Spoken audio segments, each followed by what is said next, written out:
We have Joel and Justin in the What's up, you room. guys? Hello. Joey's trying to connect to us via stream, but he's having some trouble. So hopefully that'll get worked out soon. No, he'll be here. I believe in him. So, guys, Yes. The Fly. The Fly. Talk to us. Go ahead, Justin. Okay. So I would have seen The Fly. Came out in 86. Yes. So I would have probably seen it like in 87 when it came out on video. I did not see this in the theater, but I would have been 15. Yeah, in 86. So yeah, I was probably 15 or 16 when I saw this. I mean, I instantly loved it. Obviously, at that age, it's like perfect. No, I loved it. It got me wanting to find out more about David Cronenberg. It was my introduction to him, and I went back from there and been watching his stuff ever since. I'm a big fan. But it's great. It's my favorite Jeff Goldblum movie. One of my favorite Gina Davis movies. But there's Beetlejuice. So, but yeah, I love it. Watch it pretty regularly. Just a big fan. I like how there's like 5 people in the cast, like total. It's such a small, intimate cast. Yeah. And these people are just like there with each other. And there's like, it's like almost like, I mean, it could be like a play, like 3 different sets and like 5 people, But no, it's great. It's one of my favorites. And I've seen the original quite a few times. Me and my dad watched old sci-fi, old horror movies all the time. So seen the original. So when I heard they were remaking it, I was like interested. But it turned out to be a whole different thing and one of my favorite horror movies. Yeah. So what about you? So I saw this movie probably a little too young.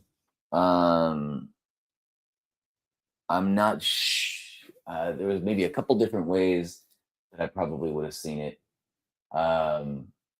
It would have been rented by the stepdad, or do you remember KCOP, Channel 13? Oh yeah. Movies came to like TV pretty quick. At least I don't know. Well, quick for us, because back in the day, we had no concept of time. Yeah, quick to us. So whatever I had to have been in elementary school when I first saw it. It would have been the theatrical version, so I wouldn't have seen some of the extra. Without the extra crazy stuff, this movie is still crazy. Yeah. And just like you said, it kind of blew my mind, but at the same time, I mean, I remember being pretty petrified. Yeah. But it's super. In ways I hadn't been, and I had seen a good amount of horror at the time. Yeah. Because like I said, as a kid in the 80s, you could get access. It wasn't hard. Right. So, or you always have the friend's house with the parents that rent whatever, and you're like, I'm going to, Yep, for sure. Yeah. I'm going to go to his house. So you pass me a pen or something, micron or something. Let's see here. How about this guy? This guy's pretty good. Okay, thank you. So I mean, I want to flat out say that things about this movie, there is nothing else that quite does that. Right. You know what I mean? I know when people want to put it in horror or just sci-fi, it doesn't quite fit both. I mean, it is horrific. Yeah. Oh, it's definitely a perfect blend of both. Yeah. It's a perfect sci-fi movie and it's a perfect horror. Yeah. It's yeah. But it fits both of the bills perfectly. I don't think I can think of another film where I've ever actually seen a main character get completely reduced to this fashion ever. Yeah. Main characters suffer in other movies, but nobody I've ever seen been reduced to that just remnant of what they were. I have in a couple of movies, but not like this. Well, kind of like this, but not before this though. Right? Yeah. Those movies would be newer, right? No, the movies were a little bit older. Yeah. T-rated movies, but yeah. So it not on the quality level as this. Right. It did some things. I'm talking like Dead Alive and stuff like that. Okay. Yeah. It definitely did some things that I hadn't seen before. And then, as you watch things as you age, the movie changed. There's you remember seeing it when, you were whatever age you were. And, every time you watch them, you said you watch it on a regular basis. I probably catch it. Honestly, probably once a year. Yeah. and at least once, and it's never stopped doing the same thing. Yeah. It's only gotten better because your adult self Right. sees things in it, but also there's a whole bunch of people I know I will not recommend it at all. I know them well enough. I'm like, nah, this will hurt you, so like just don't. Like I know that it, you know what I mean? There's some Right. people that know this will make them have to call off work Right. and just cry. So Like Joel did to me this week. oh yeah, like I literally, yeah. Oh God. Oh gosh. Okay. This is drying out. Is it drying out? Yeah. Okay, I got more.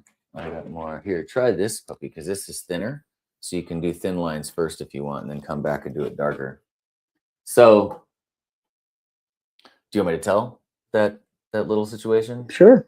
Okay, so I had in the morning decided to watch the deleted scene of the We'll give a little backstory first. Joel and I have Okay. a thing with pets. We do not like movies that involve pet deaths or pet cruelty and stuff because we are very close to our pets. So there's that. Joel? Yeah, so basically I mean, I'm sure at this point, if you guys are watching this, you've probably seen the movie. If you haven't, we're going to be spoiling a lot of stuff.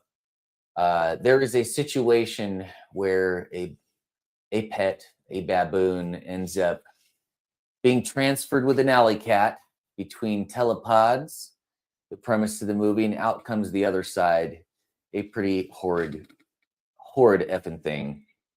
And this is our main character's, one of a pair of brothers of baboons. Anyway, it runs out of the machine, as horrific as it is, jumps into his arms just like it did when it was normal, into his arms to hold him, and then it just goes south from there. And basically, I was at work and needed to call AJ because I was so disturbed. I'm like, dude, I have to see patients, and this shit fucked me up. So I need you to talk me through it. Yeah, that's crazy. Because then after that, like, it gets pretty worse. Have you seen that scene? I have not. Okay, well, not only does that all go down, but then of course, this thing is okay. I'm just gonna tell you. So the cat part of it's pretty pissed about the situation. So after the baboon part jumps, they jump together into his arms. At this point, also, Brindle is pretty midway. He's about a good 80% in, so he looks pretty jacked. So it's one hell of a family photo. Right. The cat scratches him, so he freaking hucks it on the ground. It skeeters off. The cat baboon skeeters off, and then he finds a lead pipe and beats it to death. I mean, the cat baboon just jumps out of the pod and immediately jumps on Jeff Goldblum like it always does. Okay. Dude, because it loves him. Yeah. Right. And he went through pain and just wants to jump and be in Jeff's arms for comfort and love. After what he just did to it. Yeah. So it's oh, that's fucking rough. So you guys out there, if you're right. if you guys so want Joel calls me up at noon, which was already risky, and he's telling me the story, and I'm fucking crying on the phone now. It's just like, thanks a lot, Joel. You ruined my day. But you got me through it, and I was able to see people and do my job. Thank you. And you took on my pain. Like, yeah. So so any of you guys who love the movie and you haven't seen that, you're sensitive about loving pets and that kind of thing, just don't look for the scene. Just don't buy the box set. Just watch your nice good old theatrical version and just be happy with that. It's pretty bountiful, yeah, I've never even heard of that scene. Yeah, it's pretty rugged. It's called Cat Monkey.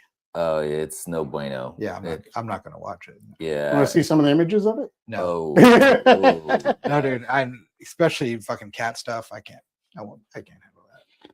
Yeah. I mean, because the stuff in the regular cut with the baboon like turning inside out or whatever is bad enough. Oh, yeah. Especially at the end when you find out it was a pet.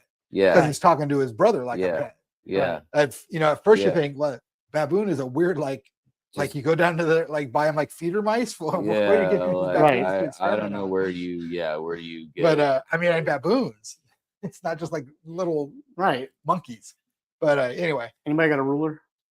No, I was thinking I wish I brought mine because I did not. Don't. Sucky artists. I know. I forgot a pencil sharpener. I brought sunglasses to a dark room. You have a long straight edge. I think we can still rig something. I got some like Clipboard. cardstock. Oh yeah. Like it's over here. I gotta grab it. I got this right here, buddy. Oh, that'll work. AJ, Yeah, does that's that fine. work? Fine, yeah. So I yeah, can't and draw a that's, straight line, so I just need the edge. oh, gotcha. And that's the kind of the extra, like it's already, yeah, I guess the baboon, I mean, we probably know a bunch of behind the scene things, but I guess the baboon original Inside Out scene was supposed to be a lot longer. Yeah. And they filmed it a lot longer, but they had to trim it down because the test audiences just were like, you were like reducing people to like nausea and like needing to just like leave. Right. And crying. That's too close to home. And I mean, again, same thing. I mean, as soon as I saw anything Inside Out, I would throw up, let alone one of my own pets. Oh my gosh. Again, there's not enough therapy to get that out. So I find this video the next day. And it's a 12-second video. I'm going to start crying. Oh, no. And I send it to Joel. Yeah. And it's this video of this dog who is in complete renal failure. And he comes into his owner's room at night, and the owner's sleeping. And he comes up and he pets the owner. Then he turns around, lays down, and he dies. Yeah. And as you can tell, it's fucking me up right now. So I send Joel that the next day. I was like, here, motherfucker, that's what you get. Touche. Touche. Like, Yeah, like the guilt you would live forever if you saw that video later. Like if you watch that security video the next morning, oh my gosh. Yeah, that's... He just wanted to come and say goodbye one last time. So yeah, welcome to our fun Welcome to the panel pet. Yeah, you guys want to be friends? Randomly we'll try to hurt your feelings. Right? Who got pets? So yeah, that was So we're gonna watch The Fly now. yeah. Because watching The Fly will be less of a downer than that conversation. Yeah, less hurting. In case there is people who haven't seen it, the acting, the changing of, even like you said, even though there's a tiny cast, but it's more of a case study. The people who are there do their job. Oh, for sure. And even the actor that plays Stathis, what's his name? Like his character changes. Yeah. You really, I mean, he's just generally just a pretty irritating, just cocky piece of crap, right? Right. But what he goes through and what he ends up being the only one who's down, Yeah. No, he's a weird character because like he's an ass, but he knows because they work together, he's always around. Yeah. And yeah, it's definitely weird because he's like goes back and forth from hating him to like, oh, good job, dude. He shows up solo. Yeah. With just a break barrel, you got 2-shot option. And he just shows up, and he already knows at that point how he doesn't fully know how bad it is. But he knows it's getting bad. He knows it's bad. He knows whatever the hell is in there is, and it's like unnatural, like science stuff. Yeah. Yeah. And AJ, you're my friend. I care about you. But if I think you've turned into a completely different thing, I'm going to investigate from a distance. Okay. From a distance. I'm just going to try to establish that Alicia got out. Mostly that's how I probably found out. She's like, Joel, yeah, you're not doing the draw next Tuesday. I like that you think that Alicia's going to call you. No, I would call her because I'm like, hey, we had homework that he told me about. I've been doing my homework. I need to tell him to do my homework. And he doesn't give a fuck about the homework anymore. Okay. He's on the ceiling. He's crawling around on the ceiling. Throwing up on a pork chop. He has appendages he didn't have. He doesn't have appendages he used to have. He can bend his knees now. He's doing some crazy wacky shit. Except he keeps saying my back feels great. That'd be the one one good thing. That's what's crazy too. That very brief period of time where he feels fabulous. Uh-huh. Fabulous. I like how it takes him 3 minutes, 3 whole minutes to get Gina Davis in his car and back home. Oh man, she's hungry for some science. Yeah. I'm sorry. I was like, man, she is ready to write this article. Apparently, we don't understand the science community. It's a lot crazier than you think, dude. It is. People think it's all just science. No. Like, look, they're already walking out the door. Movie just started. That's what is great about this movie. It moves quick. That's another thing I noticed on my last rewatch. Yeah. Dude, it just moves. There's never a dull moment. It gets to the fly stuff fairly early, and you're there for a while. Yeah, I love the pacing of this movie. It's like we're not wasting time with trying to overdo everything. We're just gonna get to what you guys want to see. But they managed to establish it's between them, which is super crazy, efficient. like you said, it's like they don't have much time to do it, and they do it really quick. But the connections, they've totally got chemistry together for sure. Yeah, well, I know that they were actually. Yeah, they were banging. So they were doing the do during the filming of this movie. Very believable that they're a couple. Yeah. So even they're both just kind of different looking. Yeah. It's like I could totally see these people attracted to each other automatically. Yeah, that's a great point. But I mean, any of the scenes where she's crying are pretty believable and spot on effed up. No, dude. Yeah, no, I believe. No, yeah, she's really good. I believe that she actually cares about him. She totally pulls it off. It must have been weird to be on set and even though it's a movie, I mean, your whole point is to make these things look as real as possible, but you're still on set. Yeah. And I had read a thing that apparently when they wrapped the end of the movie, that the set people who had to break down the set, because at that point it was like the carnage, the end of it, right? Right. Like everything's splattered, jacked up. It's like the end of the worst of the set. And everything's covered in goo. Everybody was like, nobody wanted to deal with it for a little while. Uh-huh. And then they just went and got it done because it creeped everybody out. So probably all came in hazmat suits and everything.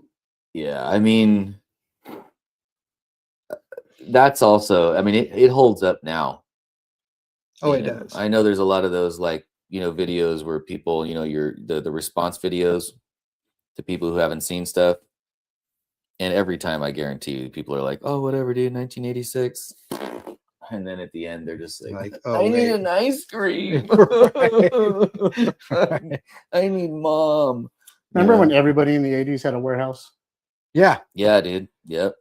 Dude, everybody wanted an artist loft, bro. Yeah. I wanted an artist loft. I still do. If you made I still do. If you made it, you have one of those. If you don't have one of those, you're just not it. Okay. So art-wise, one of my favorite things in this whole movie is the design of these telepods. Yeah. It is the perfect blend of modern and 60s sci-fi. Yeah. I love them so much. It's one of my favorite designs in this whole movie. Yeah. I hope they exist. They are somewhere. perfect. The way the doors open. Yeah. Oh, the locking sound. It's like you really feel. It's the perfect production design element. They're so great. And that's where, I mean, really, this is such its own thing. The separation. Because Cronenberg wrote a whole script completely out of and went his own direction. Yeah. And so it's a completely different feeling. They share the same name and that's it. Yeah. Damn near, Right.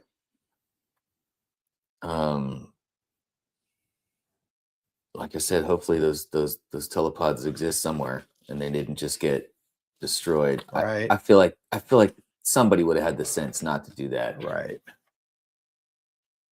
They're in a museum. They better be. If not, that's when rich people. I mean, if you're that's how you know she's just into him, because she could have handed him a lipstick, she got or something. She got a big bag. She's got a big bag. She got a ton of stuff she could have handed him. Yeah. Nope. She went. No. Look at this lake here. We're gonna go low and low. Yeah. But Mr. Scientist guy. You don't get out much. I like nerdy. No, show me your penis. She's like, I like nerdy guys. So. Yeah, and No, but that's like we were saying, it's totally believable. They are so good together that you just, of course they'd end up together. I think it's unfair. It takes me 7 minutes to get rejected. Yeah, but if you and I like how they show that voice patterns match thing. Yeah. It clues you in later as to what happens. But if we, when if we he's trying think to get the about computer, that was still a thing we didn't have, really.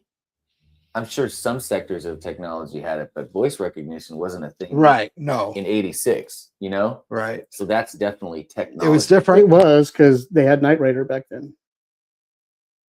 I mean, but yeah, it was definitely considered super advanced. It wasn't a thing. Right. It was like regular in movies. It was like this assumed thing, like in sci-fi movies. Yeah. There was some kind of voice recognition thing. But in real life, right. It wasn't. The technology wasn't nearly where it was.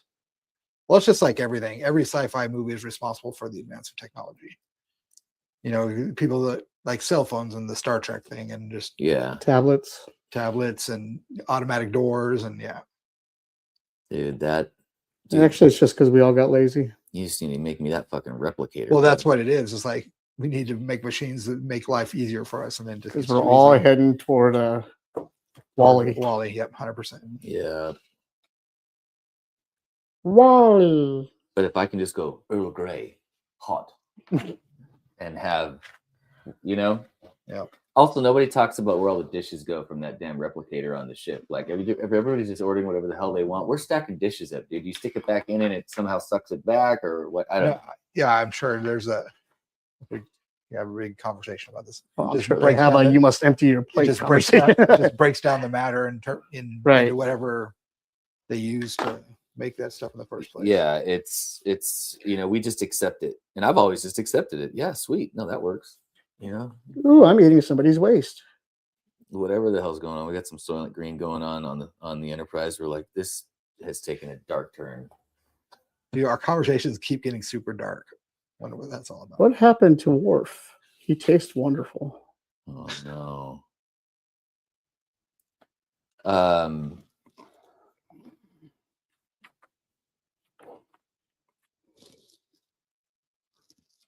I look at the clothes, like there's definitely in the music, there's when music pops up, you do feel the 80s. Oh yeah.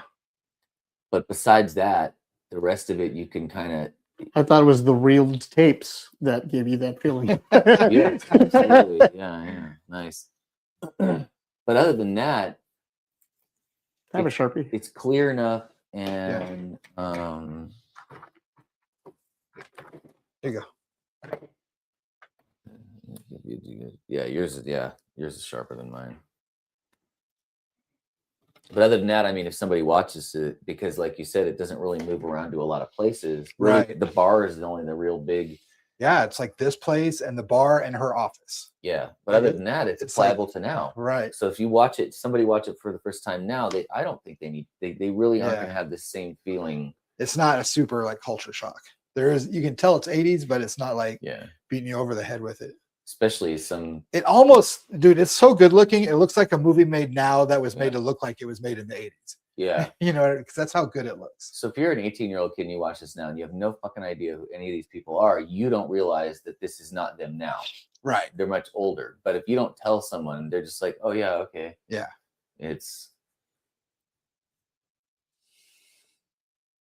I'm trying to absorb looking at him while he's still him, because it doesn't last. So I'm just trying to really remember,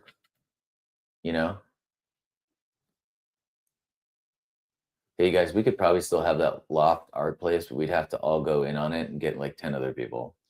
And then it's not going to be like you want it to be, because it's going to be way too crowded. And I will never be there. Dude, you said you got Tuesday, Wednesday. Get out of here. Right. AJ, you need to go home at some point. Dang it, dude. If you had to get us 2-story, I can't go down the stairs. Look, I'm just stuck here now.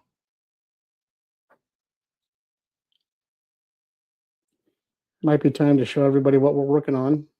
Yeah. Do we need to hold it up or? Yeah, you want me to do it? Okay. All right, welcome, buddy. I'm working on it. I did the sketch work ahead of time, like I usually do. I'm just inking it now, but am I can't see if I'm holding. Is that good, JJ? Oh, you know what? Turn off the light tables for 2 seconds. Yeah, there we go. Yeah, that looks better. Okay. So yeah, I'm doing the. Here, I'm going to stand up and show. I'll stand up. And Oh, okay. Oh, there you go. Yeah. And she's having the dream of giving birth to Brundlefly's offspring. Yeah, so I'm drawing that. When I saw this, like I said, I was like maybe 15 or 16 when it came out on video. But this scene messed me up. This was so disgusting and so well done. The puppet of the maggot is so, the way it moves is so gross. Yeah. Anyway, it always like stuck in my head. And then also as a bonus, I liked it because Cronenberg is playing the doctor. So it's cool to see him in the movie. We were talking about this before we started recording, but I love when he acts. Like in Nightbreed, he's like one of my favorite parts about Nightbreed. Yeah. I love when he's in movies. So this was cool to see him as the doctor. So that's why I decided on this part of the movie. Joel, show off yours. Oh, sorry. I was going to start talking about that scene. Oh. And again, how much that like. So I decided to go with some more comedy because I needed comedy in my life after watching this movie again and watching the bottom up again. Watching the extra scenes. So this is Brundlefly, and he in fact has a trench coat on, and he has goodies for sale, like the guy with the coat full of watches.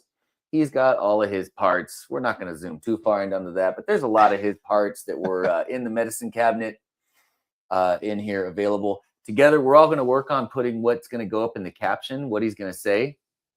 I think we can throw up a few different things. But yeah, if you're looking for some genuine Brundle goodies. And Joel's got 30 minutes to finish it. Yeah, it's going to be nice. Okay, so check this out, you guys. In honor, Peter Cullen, there's this. And it's going to be backwards because we got it on the camera, but it says Cullen Crew roll out. AJ did a fabulous job. Still working on it. So I know this has nothing to do with the fly, but we had to do something. I had to honor Peter Cullen. Yeah. That guy gave us a lot. Yeah. Gave us a lot. He was a super nice guy. Yeah. Like every time I saw him in an interview or anything, he was smiling. And I always tripped out over how short he was. Yeah. I have no idea how short. I don't know. I've never he seen was as tall as us. Yeah. He was one of us. He just kind of seemed like a bigger guy. Yeah, he does guy. seem like he'd be like 6'4". He just had a taller voice. Yeah, exactly. All right. Let's see how we're doing. Anyway, yeah. Has it been a rough week for celebrity deaths? Yeah, dude. It's been I'm trying to remember the last week we had like this one. I don't know. I don't think there's been one. Seriously. I will say though, I mean, I'm not happy Tim Curry's gone, but also I know he had been dealing with a lot of. Oh no, he's definitely. I mean, I'm sure he's.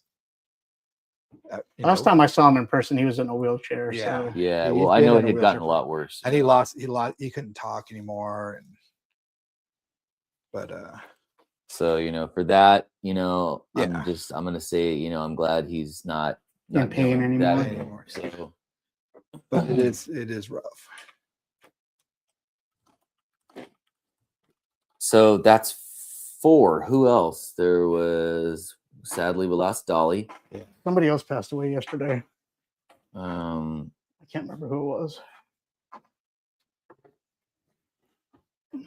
Well, doesn't matter. And I think, man, all these people that I remember, from when I was a kid are dying. I was like, oh yeah, it's because I'm getting old. Yeah. That's what it is. I remember now. Thanks for the reminder, Exactly. Life. All the people that died. I love that song. They were all my friends. Yeah, that Man, we just keep slipping into bummer mode. damn you guys. Again and Okay, again. AJ, I know we're watching movie, but you just put on an episode, a real classic episode of Care Bears because it's the only thing that's gonna save us. And we're all laughing and having a good time. But the Yeah, conversation yeah. just keep steering into So I don't know what's worse. the glum Yeah. zone.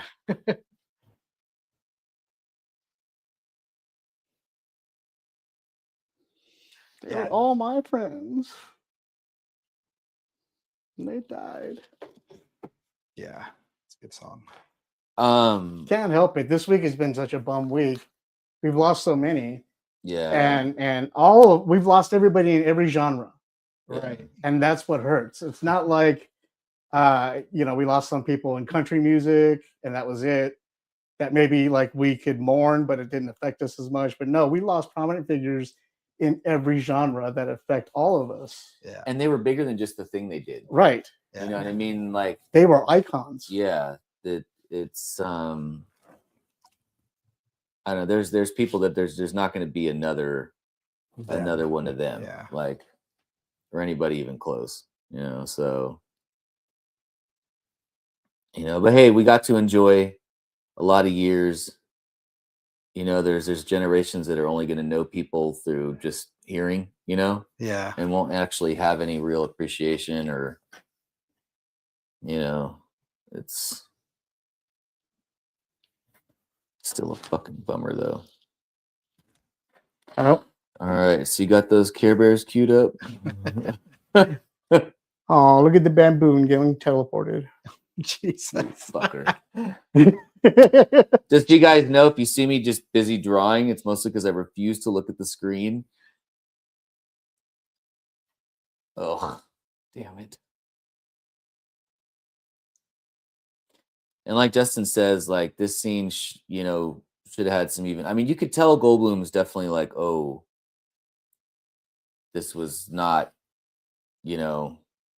supposed to go down. But I'll be honest with you, I would have never put any of my pets in a machine. I mean, start with a goldfish or something. I mean, sucks to Yeah. kill an animal for science like that. But Let's try with a plant. We got a house plant. Yeah, Anybody? or take the fly by itself and see what happens. No one's gonna mourn a fly. But I mean, to see that, and I mean, obviously they don't ever bring it up, but I mean, there's the scene they don't show you where he's like, all right, I gotta clean this up. Right. Yeah. Like,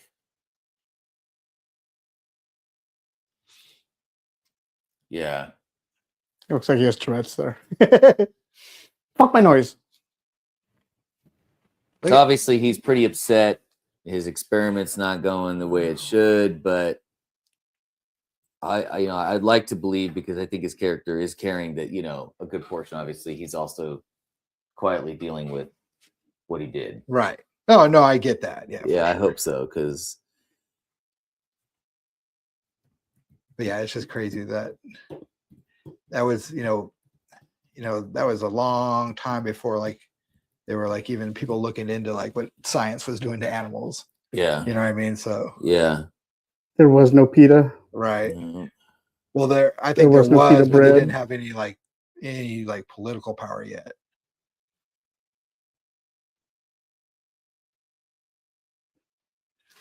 But yeah, it's pretty crazy.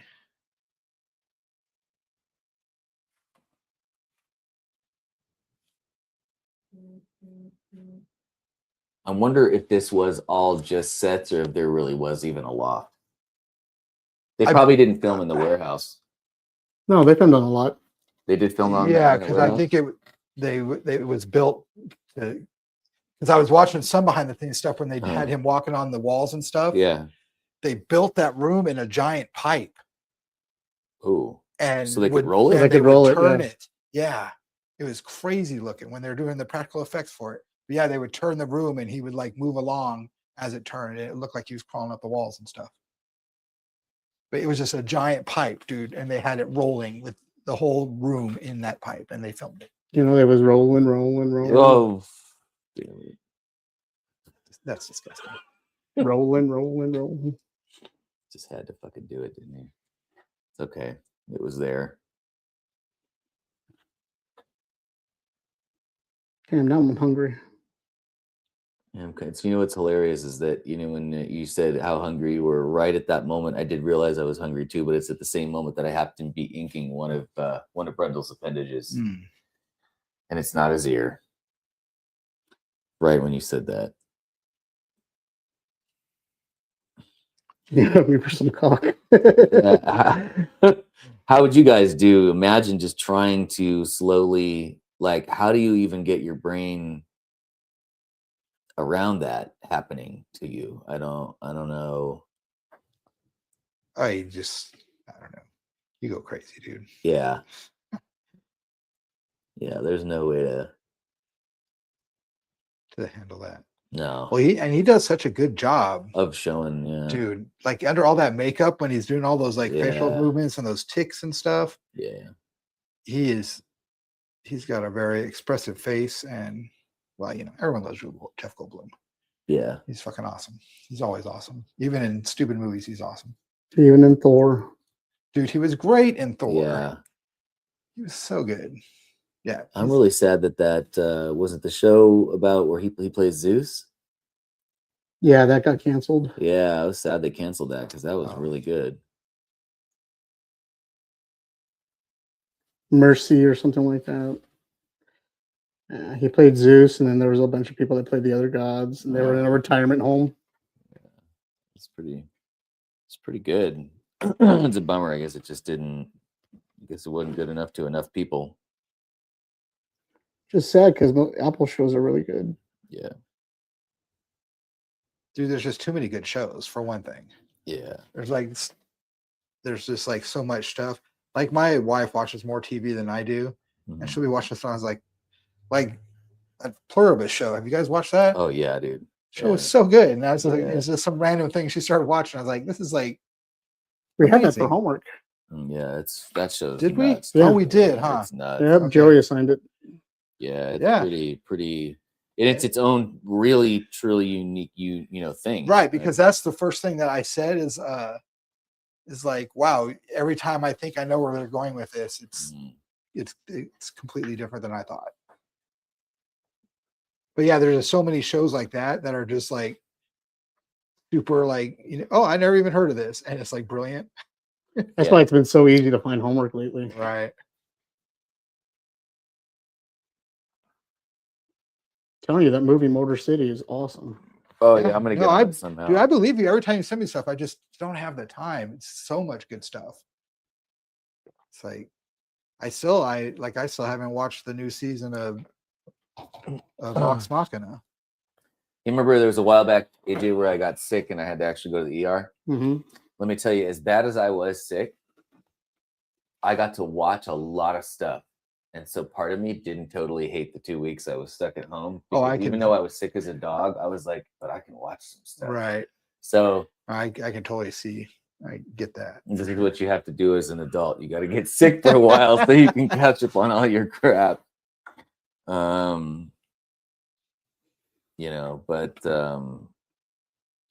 I guess what a great problem though. We got all these all these good options. Did you hear what this week's homework is? No. What? Freddie's never seen Donnie Darko. Ooh. Okay. I don't like Donnie Darko. Yeah. I'm giving him Donnie Darko. Well, the sequel book is coming out. Oh, okay. And I covered it on the show, and they're doing it like the book is done like news clippings and stuff of Donnie Darko. Okay. And it's done by his mom and his parents, and they're all trying to figure out time travel and all this stuff and figure out what happened to him and all that. Because I still doubt your commitment to sparkle motion. I'm dedicated. Sparkle motion is what needs to be said. So I got Freddie watching that this week for homework. Okay, cool. I mean, he's gonna. Yeah, that's that. We can definitely talk about that movie. The soundtrack and the score are also notably good. I just love that it was the first time Patrick Swayze was painted in such a dirty light. Oh, he nailed that. You know, like normally he's such a good guy or he's the hero and stuff, and in this one he's like, ew. You know, well, they use it just right, you know, because they even play it up where he seems like a great guy in the beginning. So it's like, you know, they really hand it up. Yeah. Yeah, it's true. Even when he plays a criminal, you're like rooting for him, like Point Break. You're like, yeah. oh yeah, this guy's a bank robber, but you know, good for him. Right. Oh, this one he's just a fucking creep. Yeah.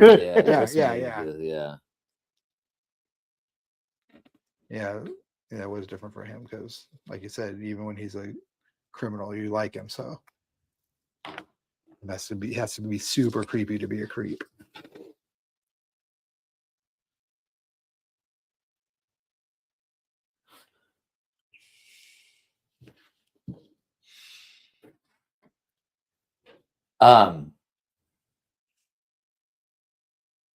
Yeah. Okay, I know my brain blanked for a second. Every time it's completely not a major thing to even care about, and probably most people don't care about it, but I always trip out how absolutely close that chick that he yanked out of the arm wrestling champion, match back to his spot, and how quickly she was about to be in there. Yeah. Right?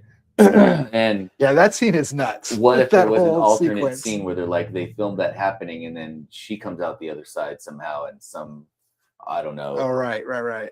But how she got so lucky.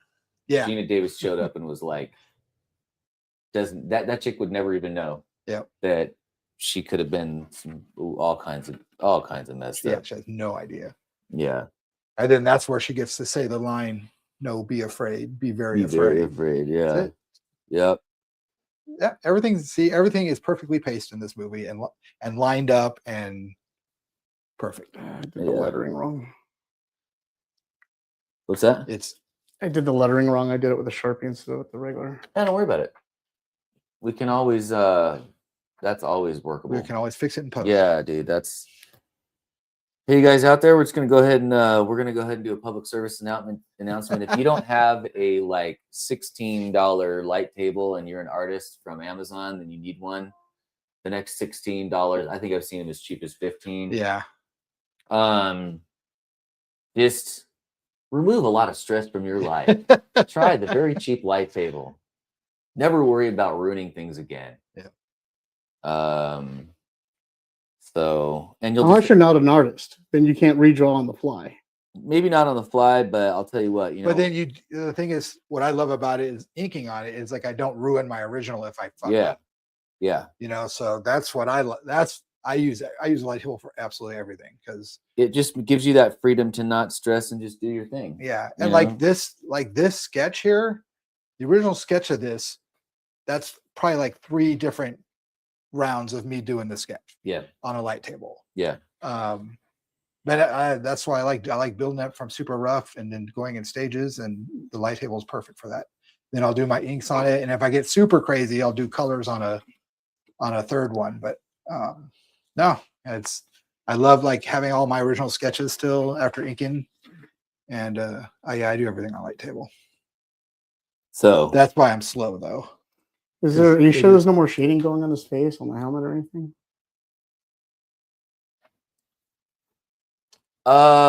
Yeah, I mean there is more potential shading, but it would have to be. You could definitely dark line the stuff. Like if you wanted to dark line all the hard edges on the helmet, that would probably definitely do it. Like use the thicker end, the Sharpie, and do the outer side. Hit all your big lines, of just the helmet. Which is funny because it's Optimus Prime's head. It's not a helmet. Right. But it's like he hunted him and took his skin. Yes. He's wearing it like a wolf hood. If anyone should wear it, it should be me.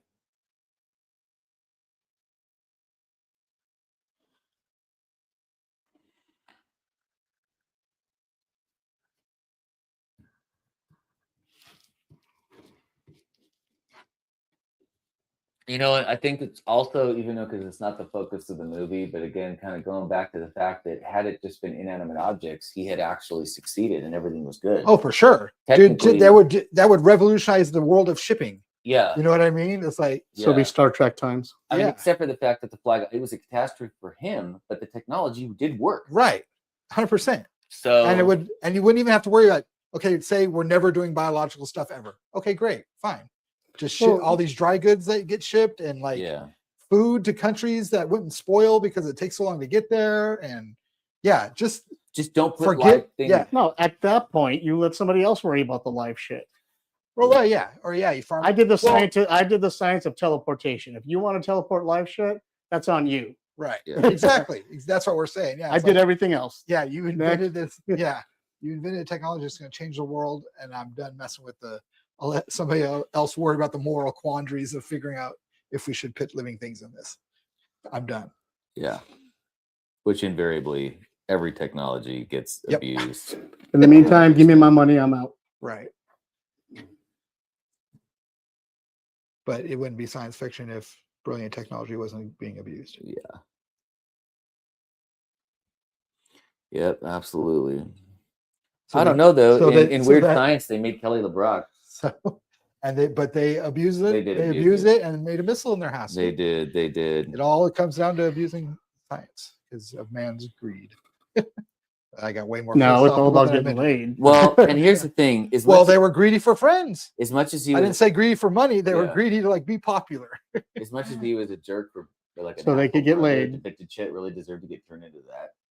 Oh yeah, it was pretty rough. That was pretty rough, dude. I mean, he was a jerk, but I mean, dude, that, yeah, there's no coming back. Oh man, that's Bill Paxton. What did you do to Grammy? Yeah, good old Bill Paxton, dude. Yeah. We're getting gloomy again. What are we doing? No. We're talking about people that died a long time ago. Stop it. Oh, Paxton stuff. Oh, man. Game over, man. Hey, we still got all of the cast of The Fly. They're still around, and still, you know, I mean, maybe there might be some support crew and people that might have been gone, but for the most part, we got everybody. God, it's hard to look at the baboon right now while it's still doing good.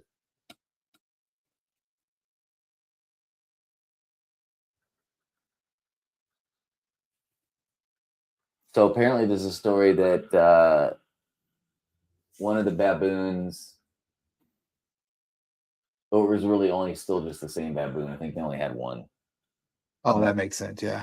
But they had put it in the pod and they did it's like an actor playing twins. Yeah, right. Yeah. They did the transfer scene, and I guess the light in the base of it, you know, because it's so bright, flipped it out. It absolutely went bonkers and like kicked the door off the pod. What? And started running around the set. So apparently it was just going buck wild, because apparently there really is no such thing as like domesticated baboons. Like they don't do that. Like they can like you and be cool, but they're still just going to do their own thing. Right. So apparently the crew, it was running around causing chaos, but I guess the handlers and apparently Jeff Goldblum, because he was 6'5" or whatever, you know, and it had already interacted with him. Right. He was able to wrangle it. What? So Jeff Goldblum actually, you know, did have a relationship with the thing, you know, on set, and he thought Goldblum was the the alpha or whatever, and it was at least like cared. Nothing that man can't do, right?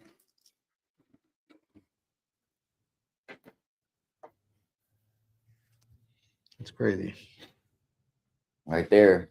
That's the first moment after. Look how cool those pods look. Yeah, those are perfect. I love the way the doors open. Oh yeah, they push out and then slide over.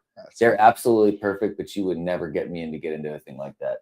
Dude, I would make that my living room chair. Yes, but in real life. In real life, no. I'm not getting into, you know, you say, hey, dude, let's. I don't know. I have to commute. And if they invented teleportation, I'd be like, I might volunteer if I get if it works, can I get, since I'm volunteering, do I get like free access for the rest of my life? You know what is funny though? Remember Mel Brooks teleports in Spaceballs, and he's like, nobody told my ass was this big. Backwards. Oh man. Spaceballs sequel soon. Yeah. That's crazy. Yeah, drop it. I'm gonna go to Spaceballs the lake and fish there. Because apparently Lake America is no longer available. When this movie comes out, I really hope that they actually release a bunch of like stuff, because they couldn't for the first one. Because Lucas was like, "No, you're not doing that." Like, come on. Oh no, they got tons of merch. They got tons of merch already. Yeah. Okay, because like, come on, man. Well, I mean, who's putting the movie out? I bet it's owned by Disney. So they're still You know, so control that crap. They yeah. have all the rights to all that stuff now. Yeah, because if who's ever putting out Spaceballs is owned by Disney, then they can use any Star Wars reference they want. Yeah. Or make any figures or merch or whatever. Nice. Still got to do the name. Which there is But go ahead and just go ahead and it fill is. in, darken in the rest of the words. Yeah, Just do well, it. I got Oh, hours, dude. I'm just okay. Yeah. I'll show the camera in the meantime. Oh, yeah. All right, you guys. So here's a little progress going on. Let's see if I can see it good. Yeah, look at that. Looking nice. Show Justin. I'm adding in some of my thicker lines. All the basic lines are down. Put in some thicker ones. Nice. See mine, Justin? Oh, awesome. Nice. I'm a tracer. That looks really cool. I need some color. Yeah, the shading on the inside of the headpiece looks really awesome. Thank Good you. job.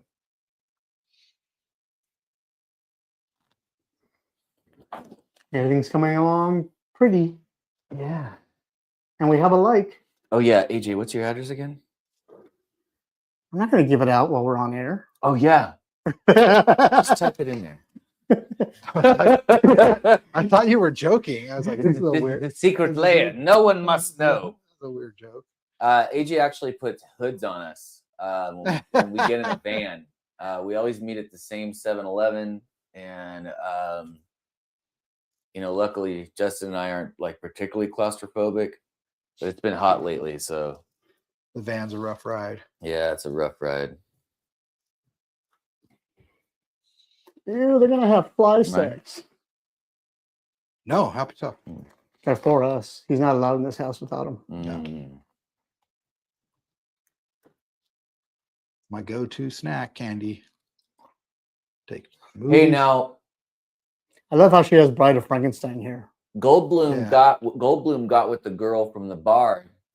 What if she had gotten pregnant too? She did get pregnant. That's part 2. Oh, is that her? That's why? Yeah. Oh, dude, so I need to see too. So that's perfect. No, it's Stoltz. Stoltz is the kid, I think. He's the kid. I mean, that was the premise of the story, though. Yeah. It was the bar lady. Yeah. Mm. It was Gina Davis. Gina Davis eyes. Or Betty Davis eyes. Mm. Mm-hmm. Marty Feldman eyes. Oh yeah, Sweet Christ, that's a lot of banana. good old Marty It's- Feldman. Still all banana-y, is it?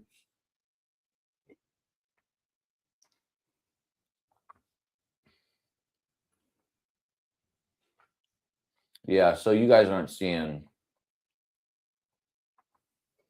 but right now we're still in the 2 seconds of The nudity. things being okay. Dude, I love the 80s because it's always like the girl puts on her guy's shirt and walks around in that in her underwear. Mm. It's a pretty it's a pretty cool thing. I begged was- Alicia. She was- won't do it. It was very popular in the 80s. Like in horror movies and cop shows. Yeah, And cop movies. absolutely. And I love it when like the guy never wears a button up, but suddenly she's wearing one of his button up. Mm. Right. Like, where'd you find that? They do a good job of seamlessly making it look like Jeff Goldblum is Yeah. actually doing all of the acrobatics. And he obviously is doing some of it, but then you know what I mean? Yeah. Like the way they like that you couldn't really tell if that was his face, but it looked Mhm. enough like his face to be his face. I used But to the try to do body's this all filling the up, time. the skin Yeah. tone. No, he Like looks it looks like you know. totally looks it. The hair looks good. Mhm.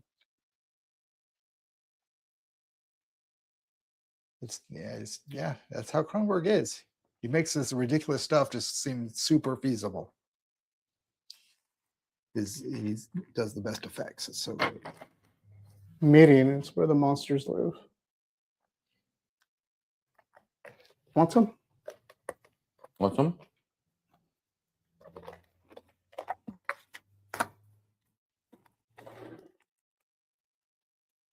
You're just tuning in. Welcome to the Whoa, Forbidden that's Panel loud. live draw, where we are watching the 40th anniversary of David Cronenberg's The Fly And drawing it. and drawing it. Yep. I just watched Jeff Goldblum do the splits while hanging from a pipe.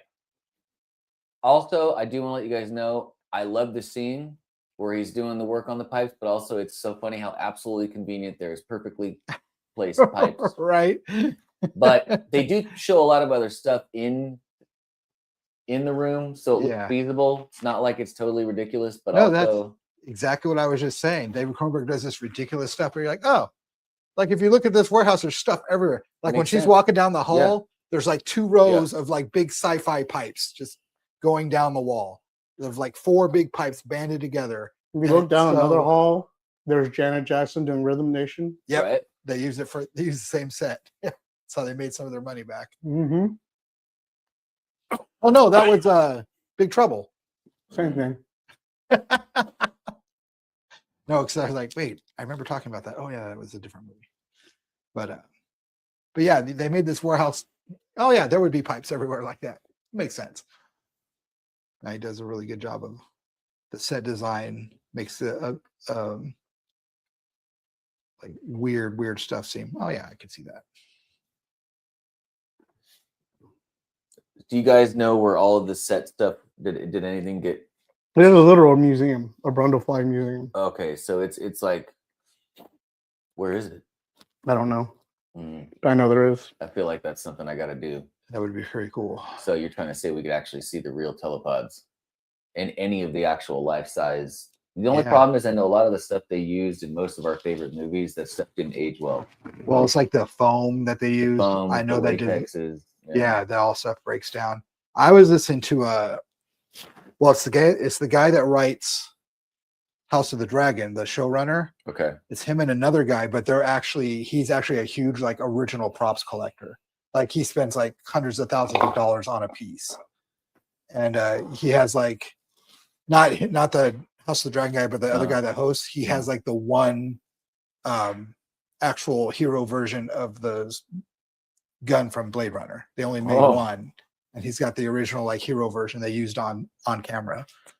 But anyway, Decker's gun? Damn. Huh? Decker's gun? Mm-hmm. Yeah. And anyway, even replicas. They were talking about a friend of theirs bought the original animatronics from American Werewolf in London. What? Of the wolf. Mm-hmm. And it was just falling to pieces. All the latex and the foam, it was almost basically just like a metal skeleton with chunks of the original sculpture on it. Still. But he took it to this special effects guy and had him redo everything out of like more stable material. And so he has like the original skeleton and some of the original parts, but it's all like looks perfect and brand new.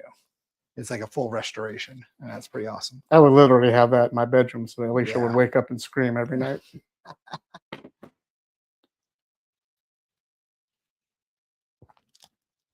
Anyway, that was a cool podcast because they were just talking about like high-end collectibles and stuff and shit that I would never ever be able to own. Why are you talking about other podcasts on our own podcast? Why are you cross-promoting? I don't know, because I listen to a lot of podcasts. Cross-promoting. It's when you sell crucifixes at the county fair. Who knows? Maybe some people that listen to that podcast will hear me talking about this and go, hey, check out their podcast. So since we're, back to the Fly real quick, where we're watching, yes, you know how they have like, she totally says it's like, well, after like 10 hours, like a straight superhuman fly fucking. Yeah. Besides that too, like how would she not get pregnant? Yeah, but then also like he already looks like shit. I mean, look at his face, dude. Yeah. Like you don't just not notice that. You know what I mean? Like she's already got to be like, yeah, you like. She's like, I really appreciate the the bacon that you gave me, but also. But later on, he's eating a lot of candy bars. Oh yeah.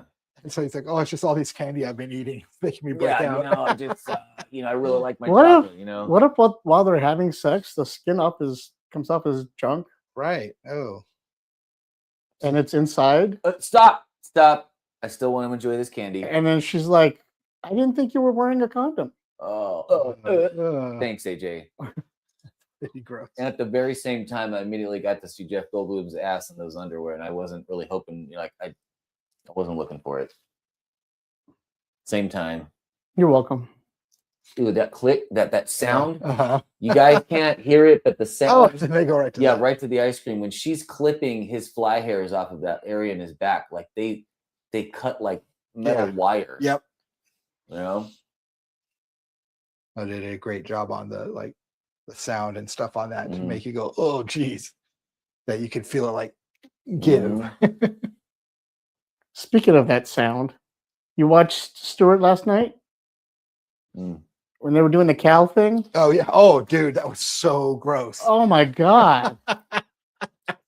This one I told you they went to a world where humans evolved from cows. So they all had 4 stomachs. So they would burp up their cud and chew it and re-swallow it. And everybody was doing it through the whole episode. Even while sex and kissing and stuff, they would stop like, it was so gross. oh, it's better when you taste it. But and it was funny because it was all just totally normal to them. And everyone did that. But it was just so gross. Damn, bro. It was pretty funny. That's why I like that show, is just seeing what they're going to do every week, because every week is some crazy variant of our world. We can have fun with it. Yeah. I'll get on it. It's got a great theme song by Danny Elfman. Okay. Just glad he's still doing it. Yep. He doesn't need the money. No, that was what was cool about it. It's like, oh, Who's his wife again? Bridget Fonda, I think. Yeah, they're married. Yeah.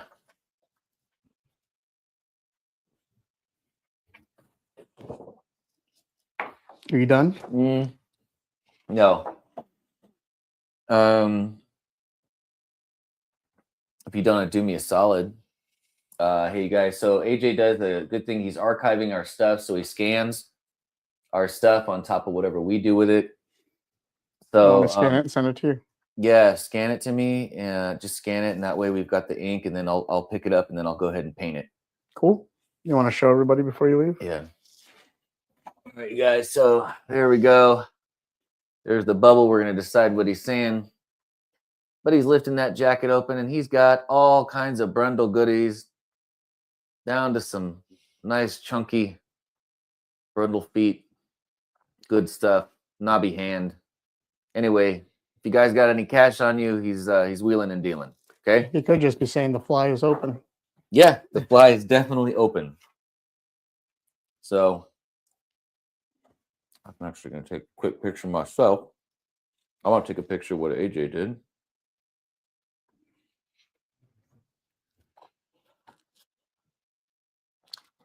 Oh, yeah. The arm wrestling scene. Arm wrestling scene. More great practical effects. It still hurts. It still hurts me to watch it. That guy screams like.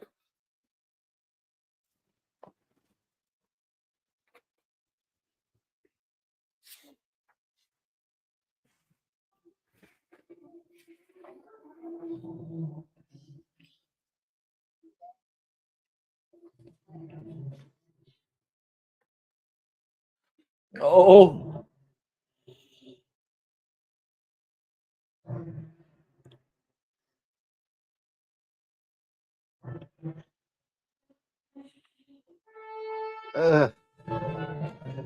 Secretions.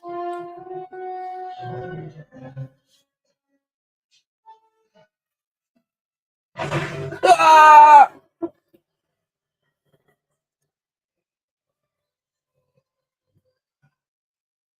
And they go back to it.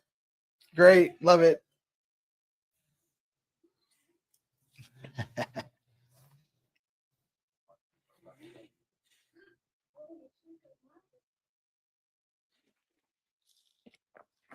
Just check out. Remember, look how creepy he is even right now. Like, this is Yeah. one of the last times he's ever out. All right. You know what I mean? And he is super. You would go nowhere near that guy. No, he looks like that. No shirt, leather jacket, and his Exactly. pants, and looking like he is. He's just all Right. bug-eyed. Just And he's got a whore with him. Yeah, like You're like, oh man, that girl's in danger. I'm just like, her bad for not being smart. Like, what are you doing? She is made. Oh, and it's only getting better. We're gonna go back to we're gonna go back to my warehouse where there's no one's gonna hear you die. I love it. You know how easy it is to get laid in the 80s, guys? Oh, apparently. We're going upstairs. Just had to be a hunky, quirky scientist that can break people's arms. She's like, oh yeah, I'm gonna go back with that guy. Yeah. If I need to get away, I could overpower him.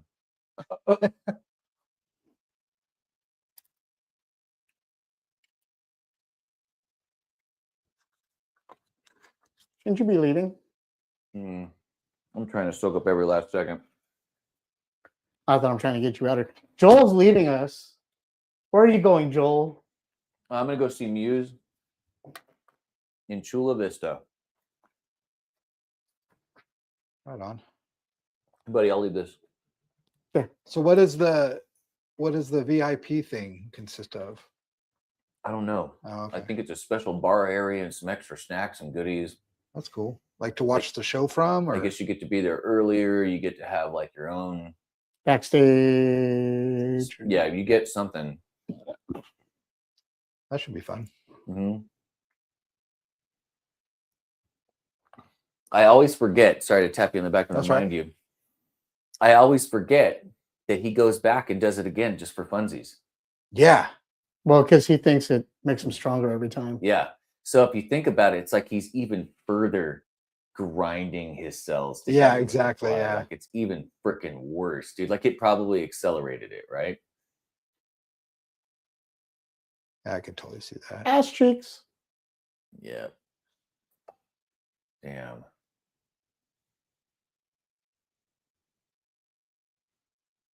Yeah, he's tripping, dude. He is. Look at her. She's like, oh man. Like you really did lay some pipe, but something's wrong. Yeah, like seriously. I'd like to fly out of here. Oh.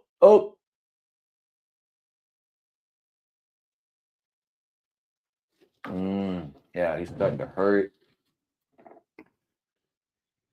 Those blind parts are trying to poke out. It burns. Why is she still wearing a Levi jacket? Because it's the less sexy version of the button-down shirt. God damn, he looks bad. Yeah.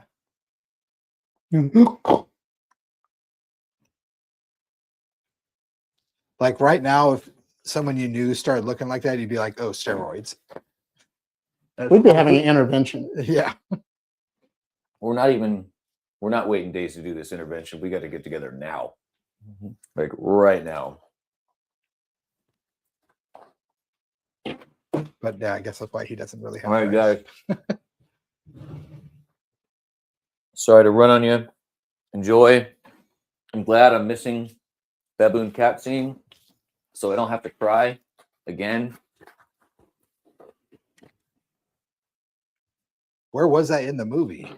It's coming up. It's when he's about 70% in. Oh wow. Okay. You know? Yeah. But they say there's 7 stages. 7 stages of Brundlefly. Right. AJ, let me pound that coffee. Put in the sink when you're done, will you? Oh yeah, Justin, thank you. What's Annie's? Oh yeah, thanks for the shirt, bud. It's an awesome shirt. I'll be very excited to add it to my rotation. And it's cozy. Awesome. I love Yours gray is shirts. cozy, right? Gray shirts are super comfortable for some reason. I don't know what it is, but like all the shirts I buy to sleep in, they're always gray. It's that always polyester blend. Something. It's crazy.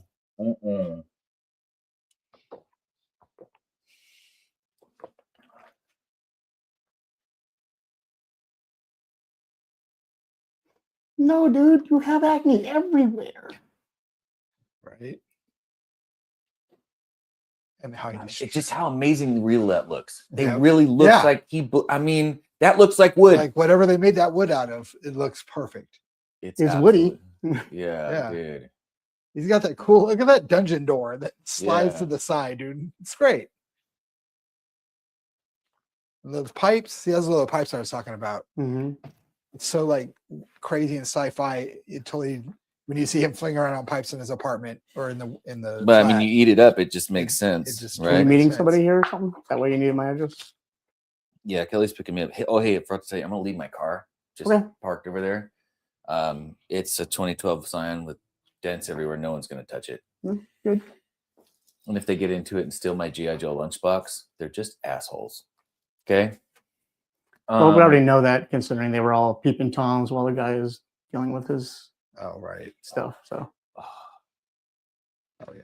I want to see. You're gonna post, right? I got to see that. I got to see how that looks. The shadows on that are gonna be so good. Oh. I know I want to ink it very badly. I hate you, Justin. You know what it reminds me of? Doctor Strange Records. You know, I thought about that after I It did kind of it. have like a Yeah. right, Yeah. Reminds me of the Phantom too. which is one of my favorite, logos Right. for Yeah. After I made that, after I drew it, I totally was like, oh, Okay, I can't watch this part. Can't watch this part. oh, too bad. Out of all the stuff going on, the fingernail coming off is Yeah. what's messing. I up AJ. have a What huge. messes me up? Yeah. Cinnamon stir that goes. Remember that? Yep. part? Yep. Yeah. Exactly. Yeah. I have a huge problem with like fingernail horror. Watch the finger. Watch when he squeezes in and just. Shut up. Shut up. Shut up. Anyway, you guys have a good show. We'll keep updating you on how these pieces of art are panning out. But thanks, you guys. You too, Justin, bud. Thanks for everything. I'll catch you later, buddy. Yep. Okay. We'll do. Have fun tonight. Oh yeah, it'll be cool. Yeah, I think it will. Say hi when you come by through first. I will. Tomorrow, I don't know, like noon. All right, Yeah. Oh yeah. Okay, so I was just bummer we have to go. I have to go, but I have to go for a good reason. So Oh, I guess I'm here by myself right now. AJ is seeing I Joel didn't out, realize we were supposed to go so yeah. early. watching Brendel Fly pull his fingernails off. It's good stuff. Yeah. So I guess I'll just ramble while they're out there. Yeah, like I said, Fly was my introduction to Cronenberg, and been a big fan ever since. All right. Yeah. But it wasn't cool to waste it. I had to pound it. Okay. Thank you very, very much. Jack, be a good boy. Oh, Jack, come on there. We would never put you in a telepod. Never. Oh, she's here. I want to call her. She just said be ready at 2. And hey, as long as I'm not the one that's late, I don't give a shit. So later. Yeah. Bye, baby Jack and Brenda. I love you. All right, enjoy your weekend being not at work.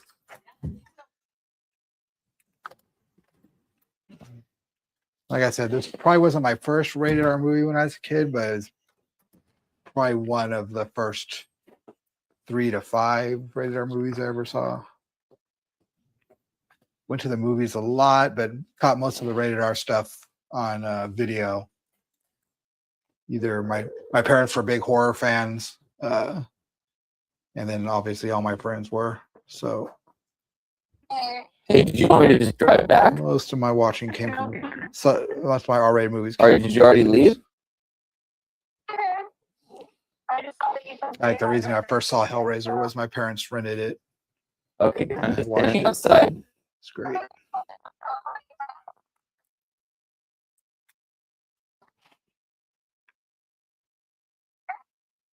Okay, how long are you really going to be? Because I can just drive back. I'm literally going to be leaving. I'm just like on this hair. That's it. Love to see this make a revival run in theaters. So I'm here to you. Caught a revival of Hellraiser Cinemark did last year. This would be a good one to play in theaters for like a Yeah, I'm month. literally in the car. I've been sitting in the car. Okay. Bye.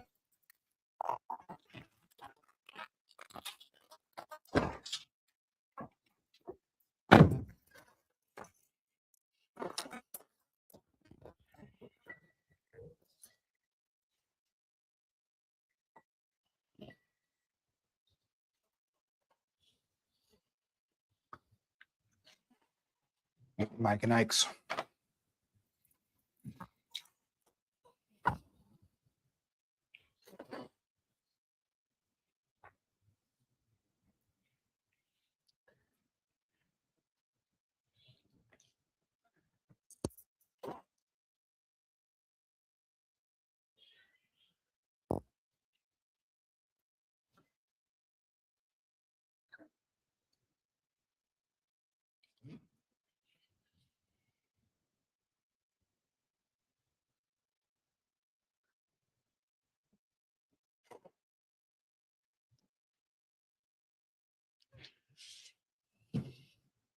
Yeah, like I was saying earlier, I'm not a super quick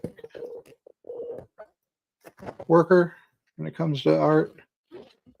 That's why I always come with the sketch ahead of time, because it takes me a while to even dial in the sketch and get it ready. I like to have it pretty much all laid out for inking in the final sketch. So my sketches tend to be pretty detailed.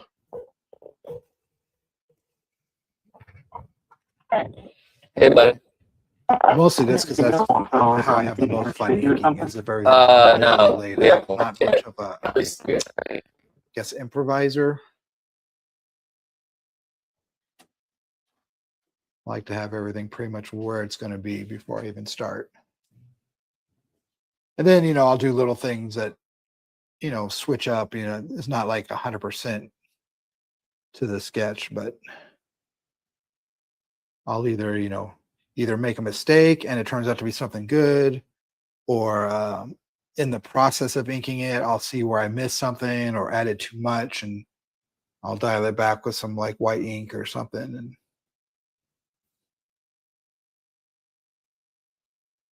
But I like to have a pretty much set idea where everything's going to go for the most part.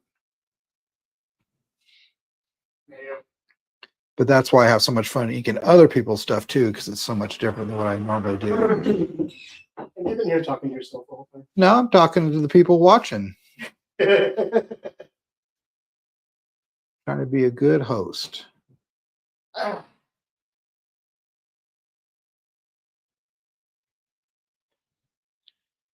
mean, it's probably technically me just talking to myself, but No, we got 3 watchers. oh, sweet. Good. Then I'm glad I didn't give up. I'm back. AJ is back. I had to put in my lunch order, so.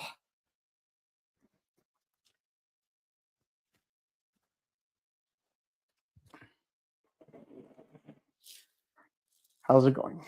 Going well.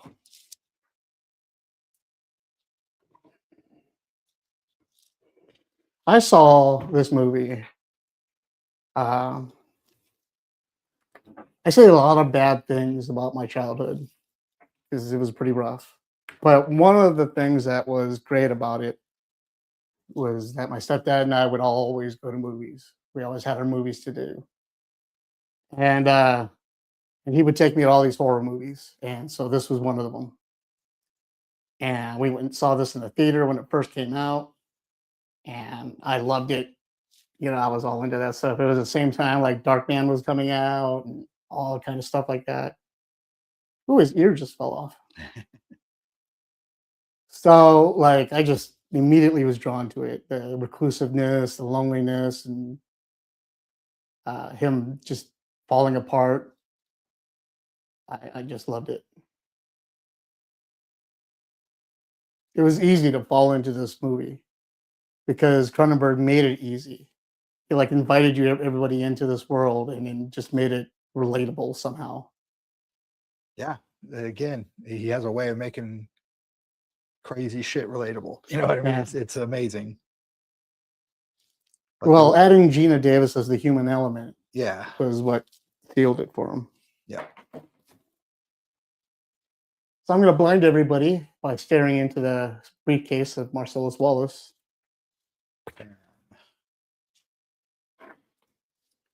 I'm going to continue inking.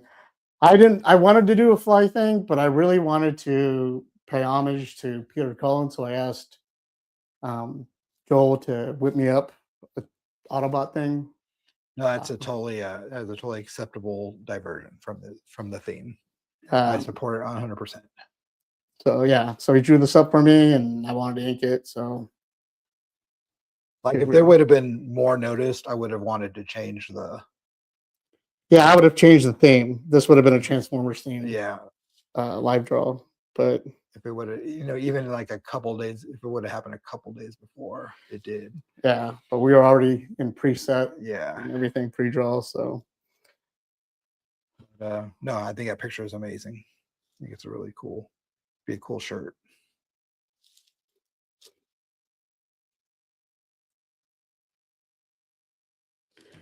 I think our next one should be The Thing. That is, I'm not going to oppose that at all. Another one of my favorite horror movies. Another remake that became better than the original. Another remake that still doesn't get enough credit for being a remake. Right. So many people don't realize it's Yeah. not the original. It's a Right. remake. Same with The Fly. A lot of people Yeah, didn't that's why realize this was a remake. That's what I was saying. It's another example of how great both those movies are.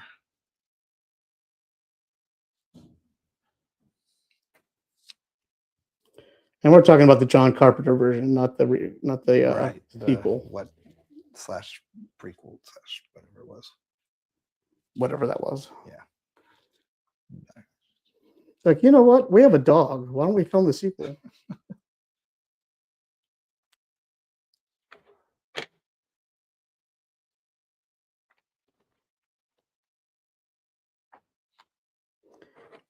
It was either that or it's the 40th anniversary of the Transformers original movie. Oh. Well, that might be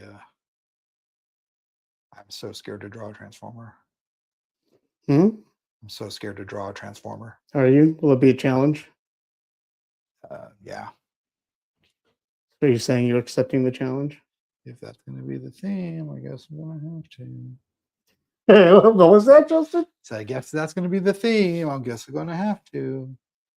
Well, you know, as a co-responsible person here, Right.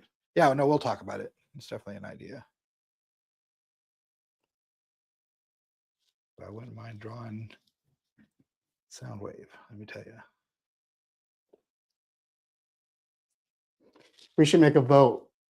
Anybody has an opinion either way of what Oh that yeah, next draw should be. Let viewers decide. So what was between the thing and the Transformers? I mean, look, we got plenty of year left.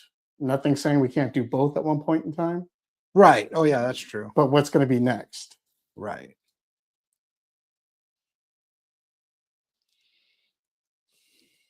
I really want to see what you guys do with Transformers, though.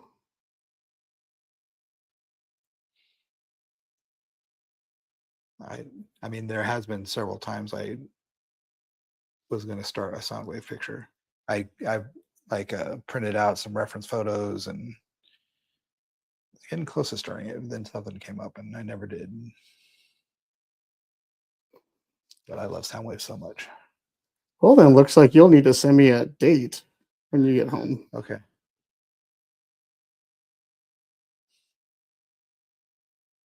Oh yeah, that'll be October too.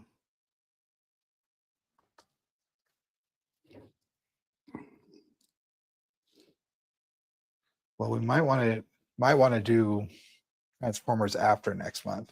After Halloween. Yeah, because it's gonna be Halloween, so we should probably just do like a Halloween theme or something. So the thing would be good, or Halloween. Yeah, I would rather just basic Halloween. Like the movie? No, like just the season. Like whatever you wanted to draw. It is the season of the witch. Yeah, whatever you want to draw there. Whenever we have a holiday, I like to do the holiday ones. Uh-huh. Actually, it's even better. It's live. Huh? Even better, it's live. You can bring it in. My lunch order is here. Do you want your sandwich? Oh, I have a sandwich? Did you bring it? Oh, yeah. No, I'll have that later. Can you Yeah, cut this in half, please? Cheese, please. I asked for that earlier. The help here is so bad. Oh, man. That was, you guys rehearsed that. That was like a total comedy bit.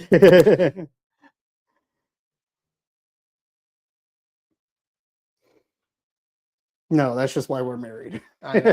Dude, that was the most king of queens thing I'd ever heard in real life. That's funny. I love you. I heard that. Yeah, how about it? They're one of my requirements for coming over. Uh-huh.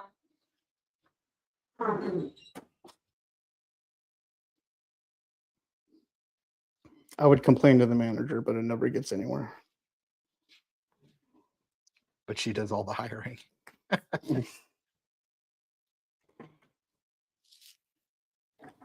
Oh, that was AJ's awesome wife. She's very cool.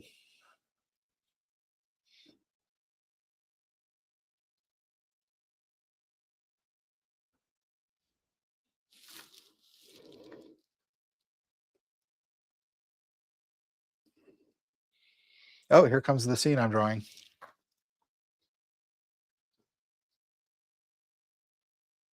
All right, that's what 2 is about, right? Is the baby? Yeah, but this is just a dream.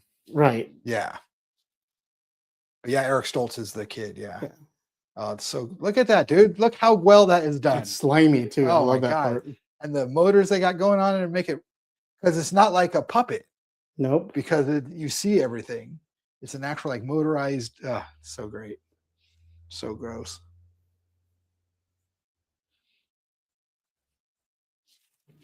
And just to have that like, yeah, coming out of her.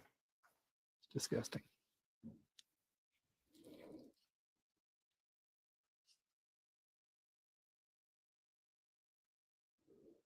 This is the first time we watched a movie while doing this. Oh yeah, huh? That's cool. I wanted to take a break from my hosting duties. No, it's cool. I like it. Well, I think we should do this. It's more relaxed, especially for you. I mean, we just end up all BSing anyway, but My hosting responsibilities. yeah, I can see how that would get. I mean, it's fun, but I can see how it would get exhausting, like mentally and physically. You know, watching a movie is cool, just chatting about stuff, and because one movie always leads to another as far as conversations go. Oh, yeah, there's where his voice won't recognize him anymore. The payoff from the earlier. Oh, oh my God. The way they just ooze, his teeth just ooze out of his mouth. So gross.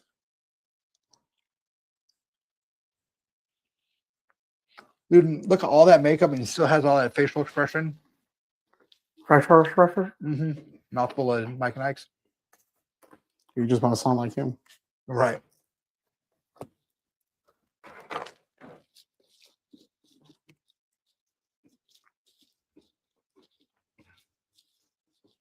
Like how it's like almost like cute in a disgusting way.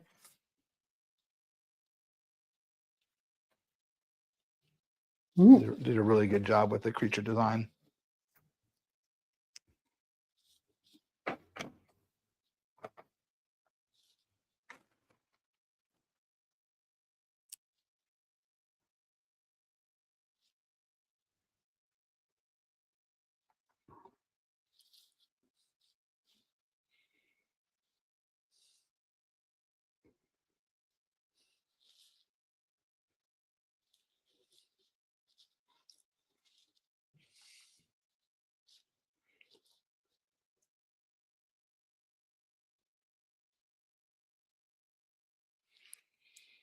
Chisel tip.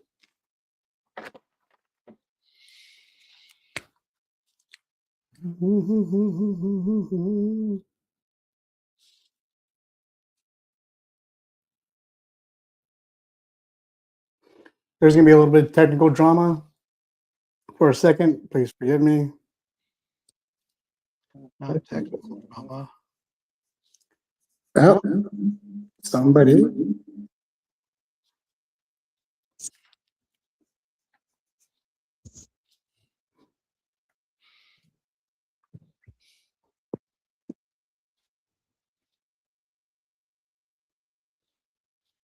Tommy or Tommy, hello, welcome to the show. Let me get over there.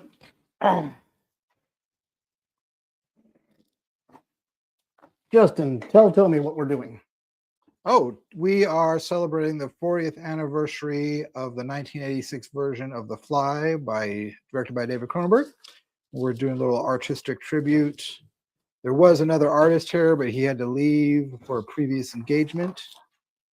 And then AJ is inking a drawing, a tribute to Peter Cullen, who voiced Optimus Prime, among other great animated parts.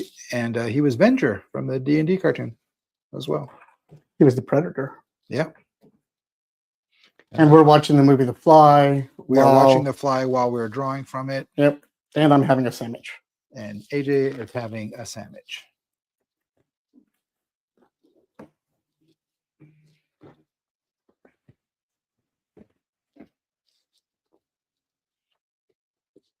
So no Joey then, I'm assuming. He couldn't get it to work. That's a shame.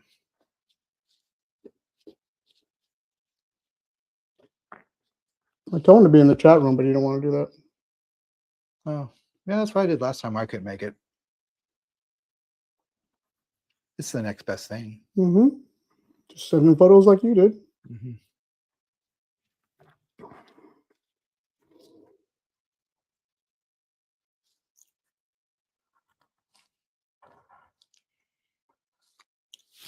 So in the meantime, I'm inking, he's drawing, we're watching The Fly. And we're just keeping people entertained in the meantime. Yep. Talking about, I mean, The Fly, obviously, but after that, whatever just comes to mind. I was talking about earlier, so this is one of my first radar movies. I was 15 when it came out. And so obviously it was my introduction to David Cronenberg, which I've become a big fan since then. If you don't know who David Cronenberg is, Oh, right. I forget. yeah. Yeah, he's a director, Scanners, Videodrome, this. I mean, I should have it in front of me, but yeah, a bunch of other stuff. He's done so many great movies.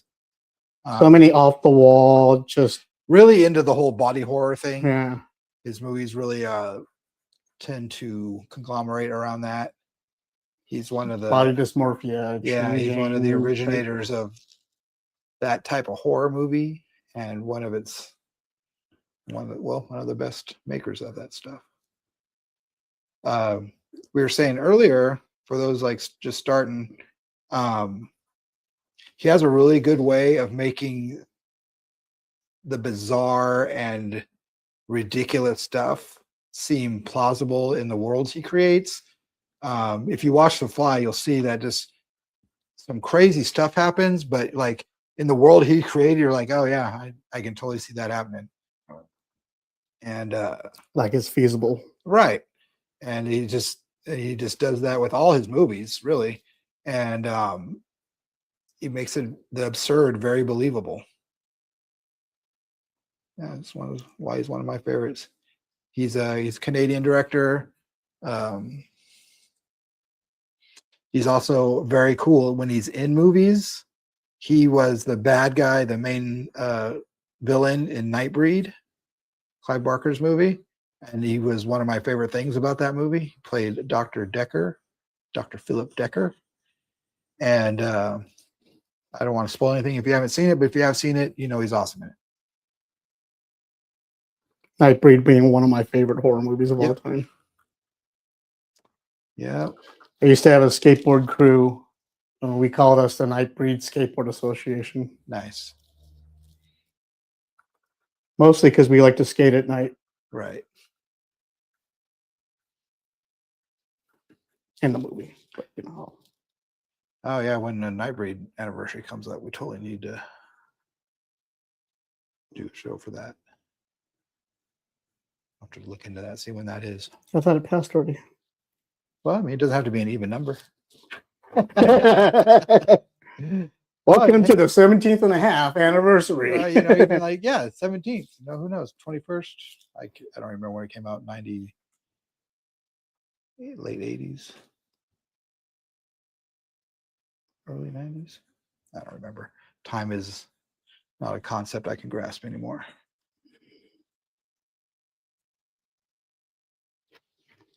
So that's what we're doing. Yep. Paying tribute to one of our favorite movies. I'm doing the scene where David Cronenberg actually cameoed in his own movie. He is playing the doctor delivering the larva in Gina Davis's dream after she finds out what's going on with Dr. Brundle. Can you show them your piece? Yes. I'm doing the main blocking of the blacks right now. I got them all outlined. Like I said earlier, I did the sketch ahead of time because I work super slow. There we go. And it is the doctor delivering the fly larva. Oh, So we got there's- more fans. Oh, nice. So there's going to be a little bit of color in this, but not too much. Hello, I cannot even say your name. That is a lot of Talhan Jump fans. Hello. Awesome. Welcome aboard. We are drawing and watching The Fly from 1986.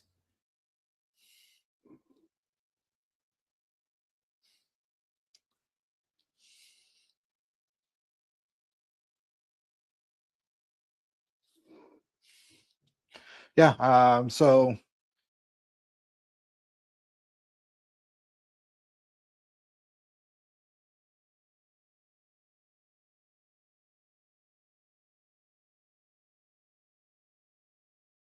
I'm talking. There you go. Now people can hear you. Okay. So I was saying we would like to talk about like what we're using to create the art. During these live art sessions, I like to go real basic because it's quicker, and I don't know. I just like for what we're doing. I like the way it looks when I'm using just basic materials. Anyway, so I did the sketch ahead of time. Like I said, I'll do a sketch generally 3 times before I think it's done. And I lightboard everything I do. So I did the sketch. I even changed the size, old school with a photocopier just to get it where I liked it. And then redid the sketch onto the cardstock. And I used a micron PN to do the basic outlining, and then went in with a fine tip Sharpie, and now I'm using a chisel Sharpie to finish off the big blacks. And then I'll go in with a smaller pen and start hitting some details on it. There's not gonna be a whole lot. Most of the detail is going to be in the larva as far as like inking detail. Everything's going to be real basic, like chunks of black. I was kind of going for like a Sin City feel for the doctor and the blanket and everything, but I want to do a bit more detail on the larva. And like I said, it's going to be very limited use of color in this, just maybe like 3 or 4 different colors. Colors. Yeah. Pac-Man. So yeah, that's what I'm doing. That's what I'm using. This is just cardstock. I get it at Walmart where you buy the copy paper.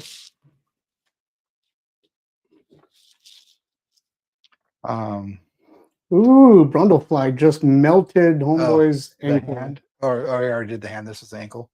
Yeah, that's pretty gnarly. The effects in this movie are top notch. They totally hold up. And they are disgusting. I wish we were able to show the movie while we were drawing this. But copyright. We ain't got that kind of money. So you guys just get to see us working And talking. and talking. I'm almost done with mine. I just got out to ink and then I'm done.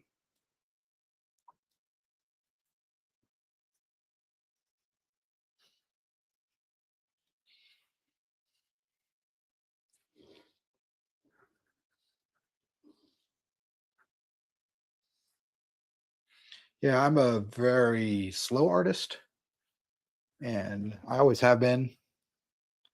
I'm not good. I'm not comfortable working quickly. You used to be able to do the 24-hour days, okay? Well, that was a long period of time, though. That wasn't like drawing stuff quick. I mean, I may work on a page for like 2 hours. Yeah, I like one slow. Art is kind of therapeutic for me, so I will just kind of just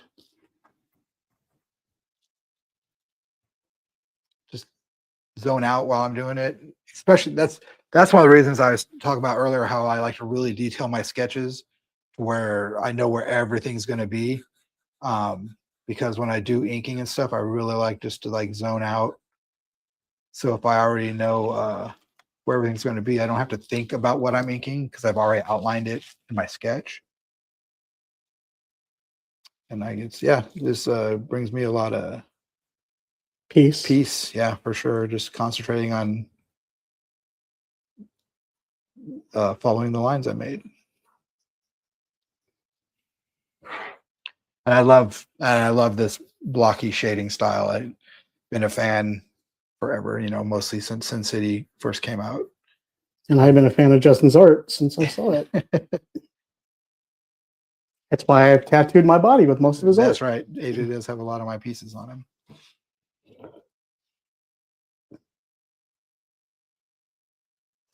He's got some that I had just drawn for other things and some that I drew specifically for tattoos. Helps having an artist in the family. Yeah. And it's always fun drawing for people's tattoos. I've done it a few times, and when you see that on them, it's like the coolest thing ever. Justin did my announce the dates. Oh yeah, that's right. Save the date. Yeah. We did a comic strip. Yep. And we did it to where, Alicia and I first met. Alicia and I decided to go out, and then I asked her to marry me. Yeah. And we did that in comic form. Yeah, it's like a little Sunday strip. And then I on the back of it, we put when the wedding date was and all that stuff and saved the date. And we sent that out to all of our family. Yeah, I had totally forgotten about that. Because I'm a comic book maker. That He's was a fun. comic book artist. That was fun. So here's my finished ink piece. Nice. That's so cool. That'd be such a good t-shirt.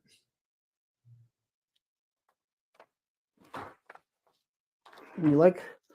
Yeah, I love it. I want to color it. Did I do okay? Yeah, it looks great. I think I'm a little too heavy here. Just put it over there, but maybe. But if you like do some heavy on that side of that one, it'll match out. Balance it out. It'll look like you meant to do it. That's the great thing about inking is finding ways to look like you meant to do what you did. It's hard sometimes because the pen tips stagger. Yeah. So you're like drawing and you can't draw a straight line. You're like going and it's all, you put too much pressure and it just ruins the tip. Yeah.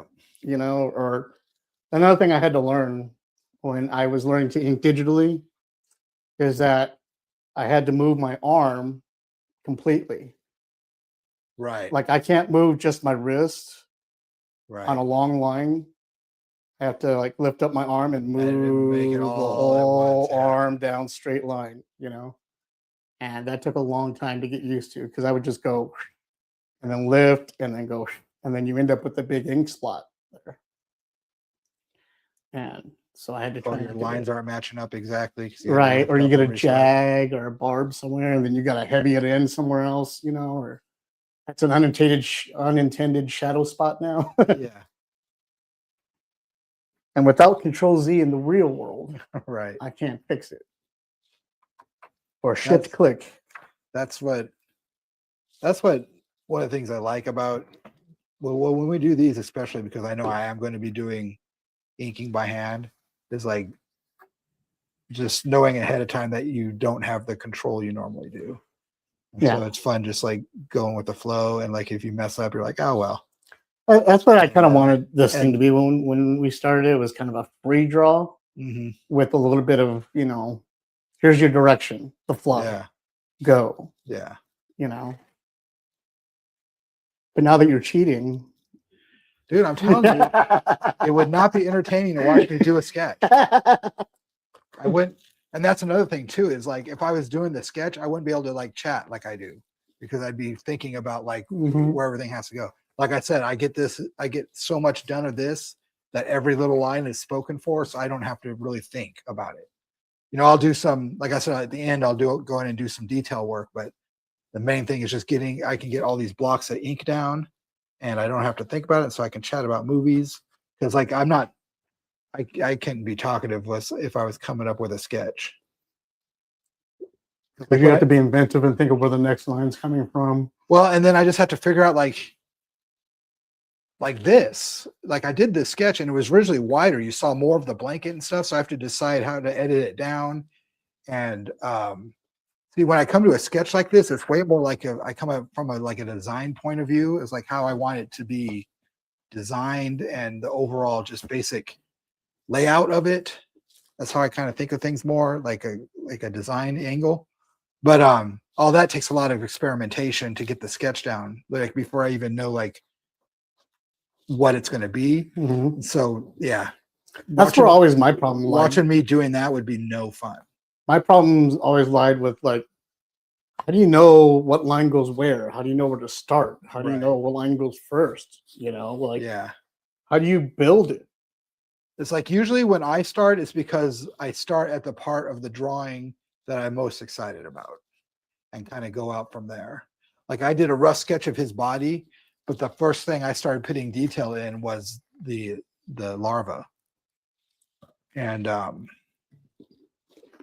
so that's generally where I I'll do like a rough outline of the whole layout and then go in where whatever it is I'm most excited about drawing is and start there and just kind of work out from there.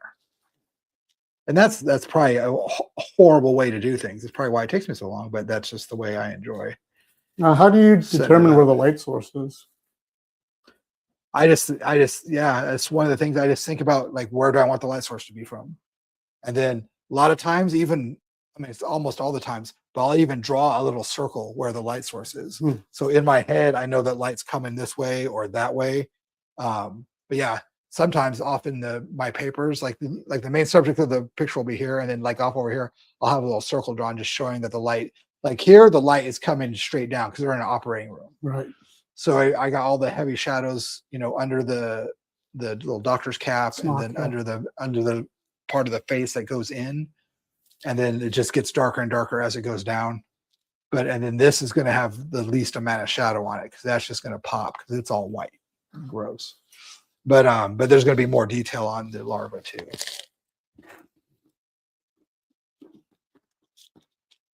So yeah, a lot of my sketching process is like my designing process at the same time.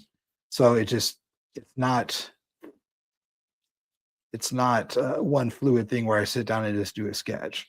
I'll do like 3 sketches before I even know like what I want the setup of the picture to be. And then after I finish that final, like that first layout, then I'll sketch it a few more times on the light board till I get exactly where I want it.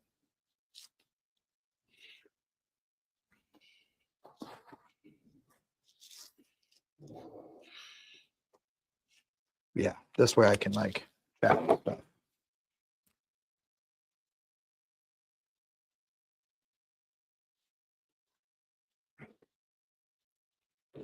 I love Justin's uses of shadows, the way he does it, how heavy-handed it is. He is with it. Because I'm a big fan of silhouette art. So that's why if you look at our first CKS book, there's a lot of silhouette art in it. Yeah. And see, when we did that first book, you know, it's the first time I ever done a comic, and I had this idea, is like, oh, I'll just draw each panel as like its own little piece of art, and then we'll put it together, edit it together.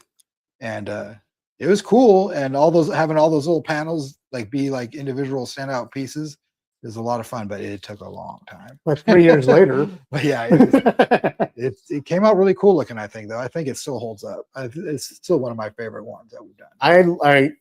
The book is cool for me, but I loved putting it together with you. Yeah. Like when we were sitting there and we had all the different cut pieces and okay, this goes here. How about we do this? Okay, that looks great. You know what I mean? It was the world building with you that I loved. Yeah, it was a lot of fun. And every time we work on a book together, I love that. But that's what I like working on a book with you for. Yeah. Is we seem to buddy up really good and work really good together. Yeah, I totally agree. That's why you're fired. All right. Goodbye. I'm gonna get a drink. All right. No more banana. Can't believe you were still drinking it that long. I didn't want to be rude. Oh no, dude, that's like a novelty drink for sure. Between the banana and the Mike and Ike's. Yeah, it's a lot of chemical fruit flavor. That's That's what I first thought when I tried that banana Slurpee. Is like, oh, that tastes like banana, but like the chemical version of banana. It was like a super now and later. Right. Well, that's a good way to put it.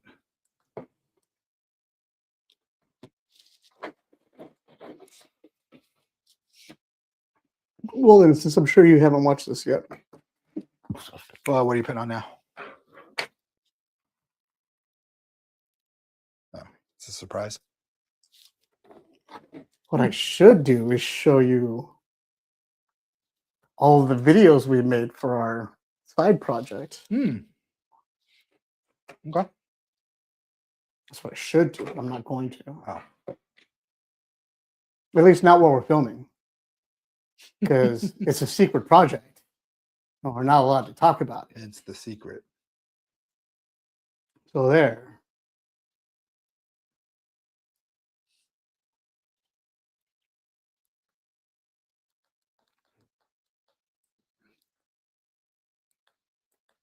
How about we just watch this in the meantime? No volume. Oh, I've not seen this yet.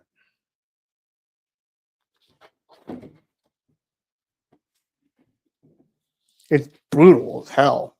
Like the book was, you know. Yeah. We're gonna watch Batman Nightfall Part 1 in the background. The animated. The animated. Well, it's the only one. There's not yeah, Batman that's true. Nightfall that's live action. That's true.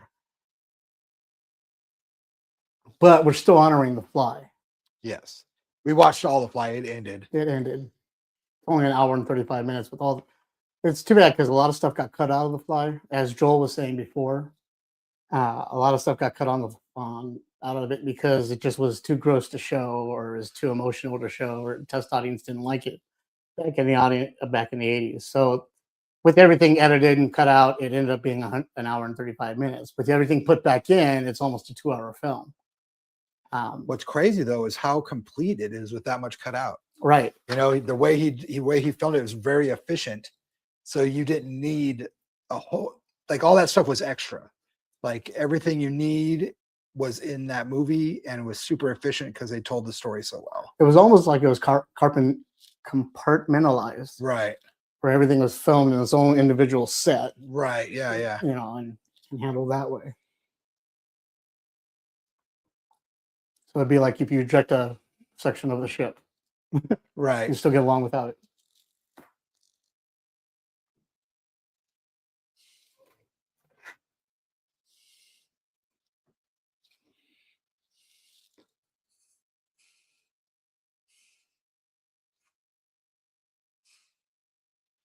And for those of you that don't know about Batman Nightfall, it was the comic story that really, Bane had been around before that, but this was really what made him a famous villain.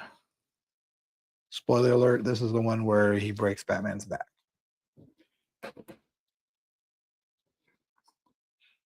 If you've ever seen anything with Schumacher in it. Oh, he just ripped his arms off.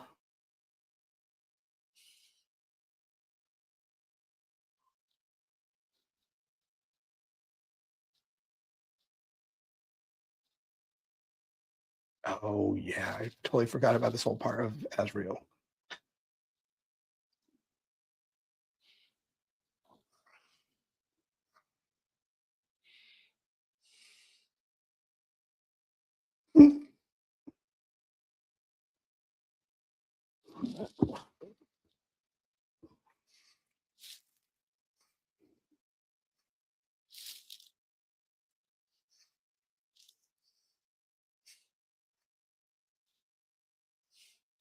Do love some DC animation.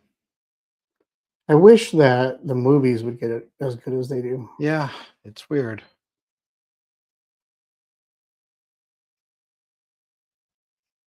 He just shoved a burning blade into that guy's face. They did a good job with the latest Superman. Did you 'Cause see that? that seemed like it could have been an animated, you know, that looked like a live action animated movie. Watch.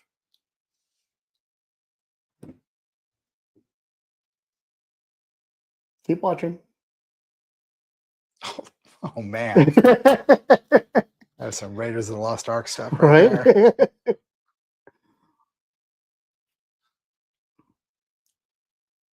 Oh, 90s and your ridiculous costumes. I mean, the base of him looks cool, but then they just strapped on all that ridiculous armor and stuff. Like, it's nonsensical. Yeah. Not even practical. But like his costume underneath all that armor is rad looking. Right. They're those shoulder blades.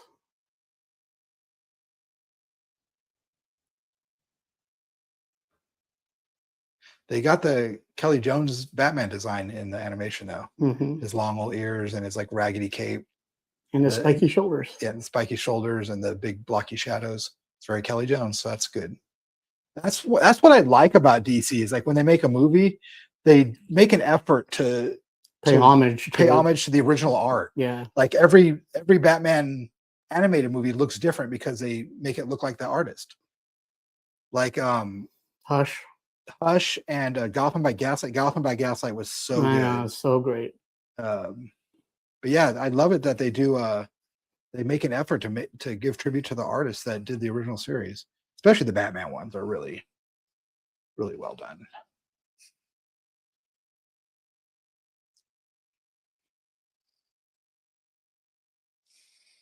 But yeah, we were just talking about this not too long ago because we just finished watching the Cape Crusader.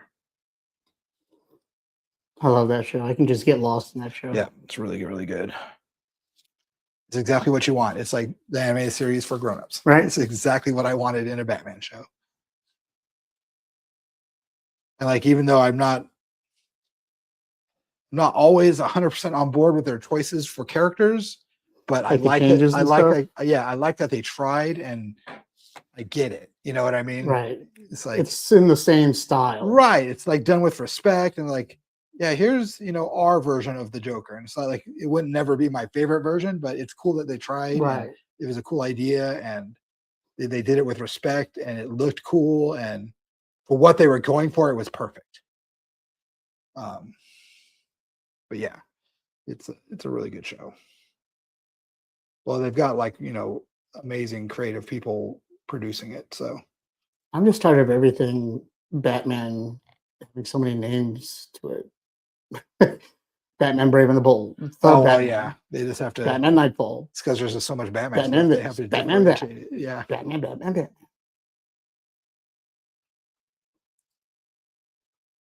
just because there's so much Batman stuff, which I'm okay with. I'll just say it. Batman is my favorite thing about DC. I'm not tired of them. Keep making it. That's fine. I like DC, but I've always been a Marvel guy. Except for Batman. Yeah, I love Batman. I really wish. I don't even read current comic books anymore. No, me neither. I have no idea. Just so you all know, I have no idea what's going on in the comic book. Right. We have no story clue world right what's now. going currently in anything Marvel or DC or anything. I have no idea. It's like it just got too hard to follow anything, honestly. So diluted at this point. I've tried, and over the past few years, I've tried a couple times to get back into comics. Yeah. Like something's starting at like a new issue 1 or whatever, but then it'll get canceled. or the remerged or something. Or a lot of times it's the creative team that I'm following when a book comes out. Yeah.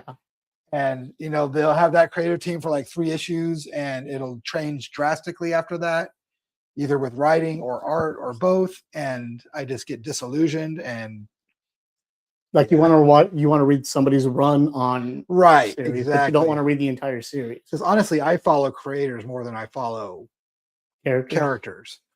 If like somebody like I love, like if Chris Claremont and Arthur Adams did like a X-Men one shot, I'd buy it the minute it came out. You know? Right. So yeah, I follow like creators and stuff. So if I start a series because of the people on it, a lot of times it doesn't last very long, and it's very frustrating. Well, that's why I gave everybody Grizzly Shark to read, because I Right. follow Otley. Right? Yeah. Like whenever anybody does any of my favorite artists do different books, I Right. follow them right along.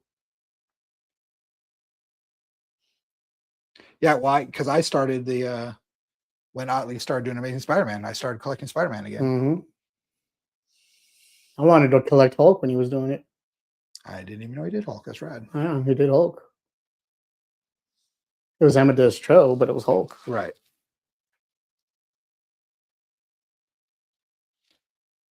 That's really cool. Sorry. Sorry.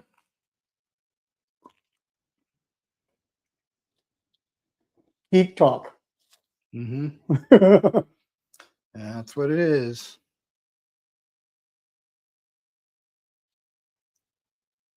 Anyway, so yeah, when we talk about like comic books nowadays, it's usually always TV shows and movies. Those are a lot easier for me to digest and follow. Like Lanterns. I love Lanterns so far.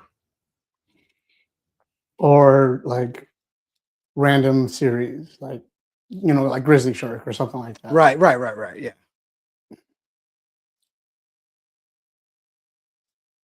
Random one shots or like just Yeah. good. Like we did that Amadeus show. Chew. Too, right. Yeah. I never read that before we did that. So that was cool. Did you like it? Yeah. Did you read any more of it? No. I mean, like if I'm at a show and I find more trades, I'll probably pick them up. But No, you won't, because you're not doing trades anymore. yeah, you're right. I can't do more trades. Because if you buy them, I'll have them. Yeah. So buy more trades. Yeah. I'll tell you which ones I'm missing. Look how quick I just slipped back into old habits. See like how now we're instantly. back to solemn. Right. Sadness. Looks great, even out of the light. Oh, thank you.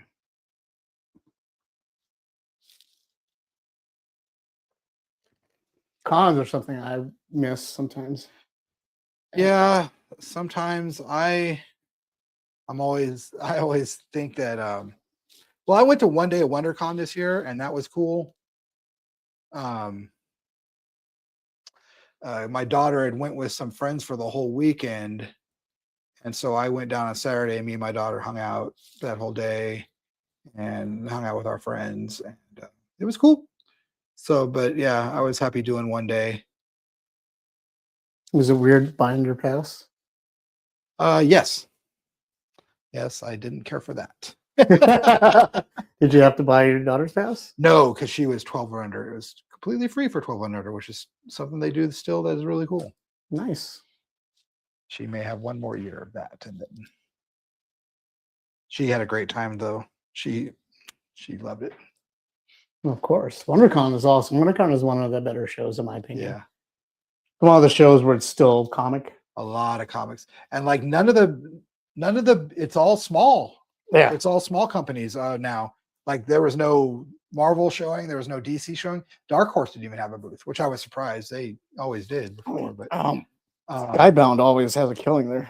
yes, they're probably the biggest. Skybound and Image. Yeah, they're probably the biggest publisher there. But they always have great booths. They usually have because of all the different Image imprints, they usually have a few different booths, like for Skybound and Yeah, they have satellite booths. yeah.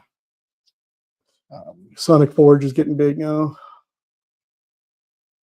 I want to go and not only walk the floor. I want to work the floor. I want to do interviews and stuff again. Oh yeah. I want a booth. I miss having a booth. I don't miss the stress. Right.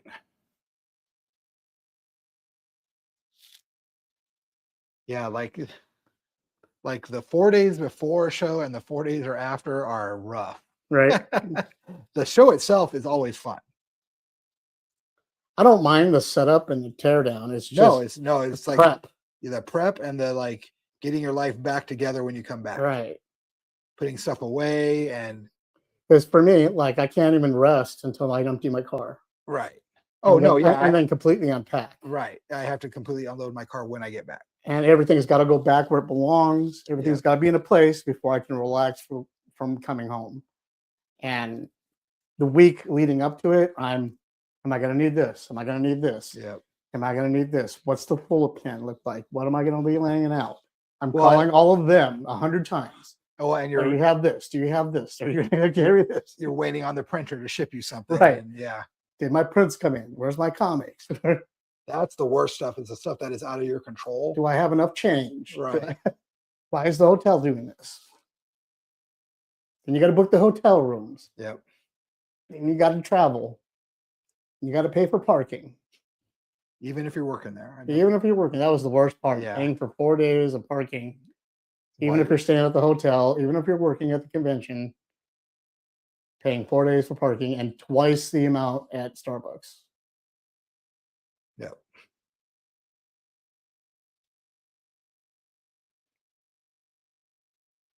But Fire and Ice was the shit. Yeah. Place is rad. Every time we do a convention, we have a dinner on the opening night.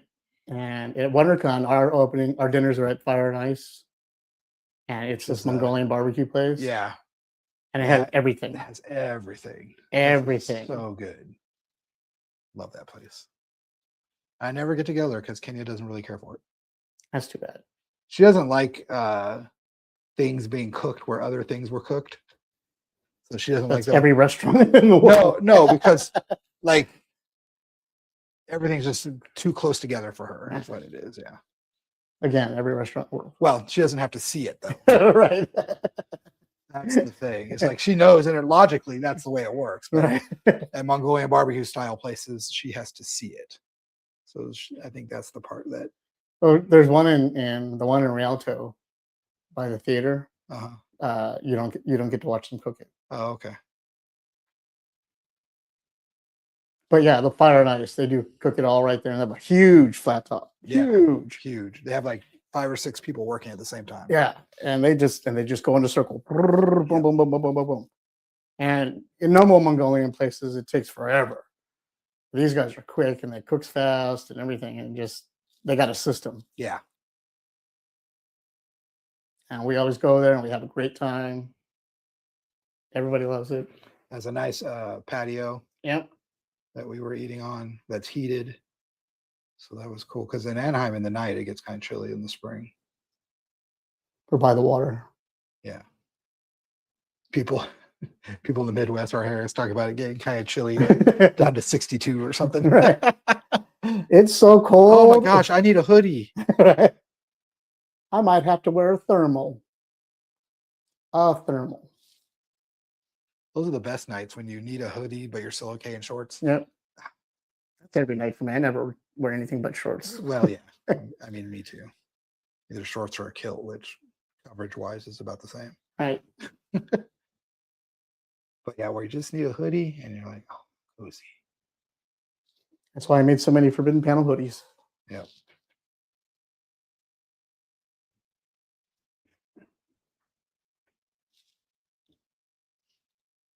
This shit, it being 107. No, thank you. That's why we're in here. It's why I'm inside all the time. Not a fan of the outdoors.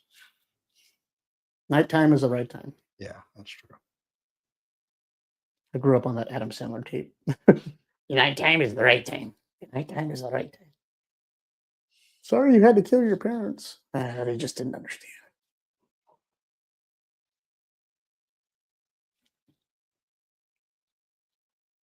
If anybody else out there is working on anything, send it over to us and show us. Yeah, especially if you are drawing along doing some fly stuff or whatever you're drawing. Shoot it over to us. You can text me 909-528-3252. Or you can email us forbiddenpanel@gmail.com. Give us a copy. We'll show it here on the air. Yep. Let us know what you're drawing with, and Seriously, start a conversation. We're all here.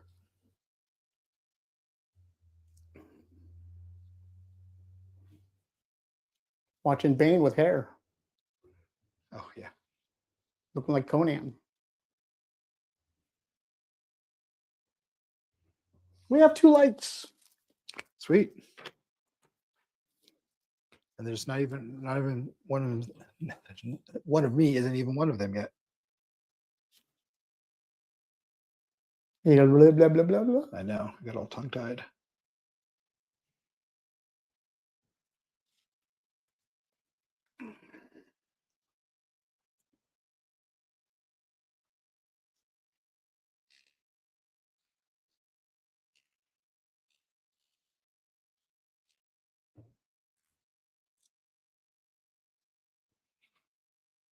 Was Athena drawing it?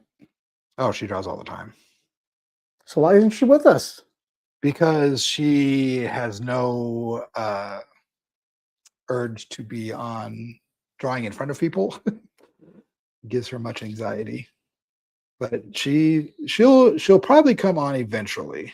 I keep telling her about them, and she gets more and more interested in them. And she's actually in a digital media class right now in junior high. So, and her teacher's a really cool guy. But yeah, I'm sure she will join us eventually. But yeah, she's very, very introverted. So What did you think of Leo on the show? It was great. Her and Athena get along really good. So I'm hoping, They can motivate each other. yeah. And, no, they hung out a couple of times. We played a D&D game with them. And they all played together. And stuff is green. So yeah, they get along great. So I'm hoping like she'll inspire her. I mean, it doesn't surprise me because Janine's a performer, so I'm not shocked that Janelle is a performer. So it does not shock me that her daughter is way more apt to doing something like that. Yeah, no, I thought it was awesome. I think she did a really good job. She sounded way more professional than us. Right. Like she was very articulate and like, intelligent. like giving an actual review of the comic. She was like She made us sound stupid. No, she's really gifted, really observant, and yeah, I think she did a great job. That's what Janelle was telling her. Like, you hold your own with a bunch of 50-year-old geeks. You should be proud. 100%. I told her the same thing. Leo was on our podcast. They are Janelle Vanderville's child. Janelle is one of our Forbidden Panel members. You've seen her on the show many times. If you watched any of our podcasts, Leo's their child, and they were doing a review of Grizzly Shark with us, and they did a great job. Yep. We were highly impressed. We were looking forward to having them on the show again at some point, anytime, actually. They are artistic too. They're a writer, so maybe they can get with Athena and they can work on a comic book together. That would be really cool. And then that's what I'm hoping that comes from this class that she starts working more with other people.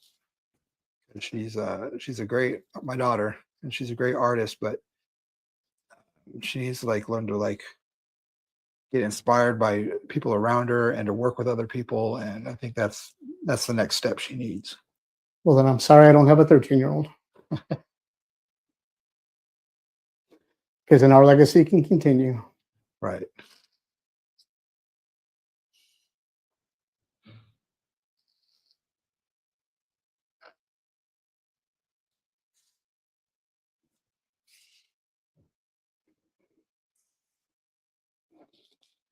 That's right. We pump out children like a Chinese clothing factory.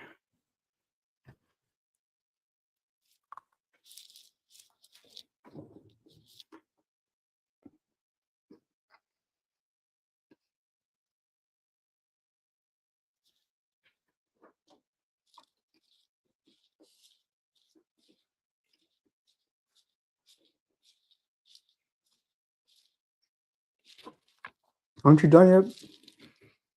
I don't started doing the colors. I'm done with all the inking.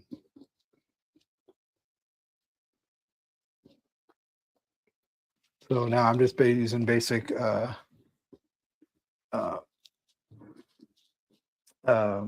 dual-ended art markers. Like I said, I'm not gonna have a whole lot of various colors. It's probably gonna be like 4 colors in this whole thing. Can you show how far along you've come? Yep. So I just started Look doing how awesome this looks. the hospital gown. Go closer. There you go. There we go. Doesn't that look fantastic? It's coming along.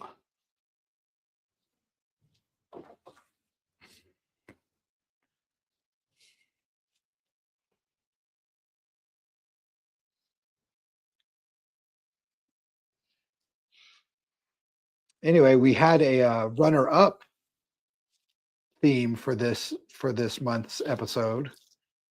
August 29th is the date in Terminator 2 that Skynet launches the missiles. So today, Skynet is live. In movie history, today is the day Skynet goes live, August 29th.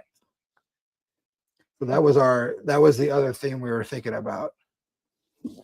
But since it was like the 40th anniversary of the movie, we thought we'd go with The Fly. Yeah. We've already done a lot of 40th this year with the Big Trouble in Little China. Right. So we thought going with the theme, we would do The Fly, and that's why the next one will probably stick along the same theme. Well, the next one will probably be just Halloween. Shut up. But the one after that. No one asked you. The one after that. I'm old and I forget things. Yeah. Well, we just talked about it. I said I'm old and I forget things. Yeah, I know. But it wasn't like we've been talking about for a long time. It just came up a couple hours ago. What did I just say? Because I forgot. Yeah.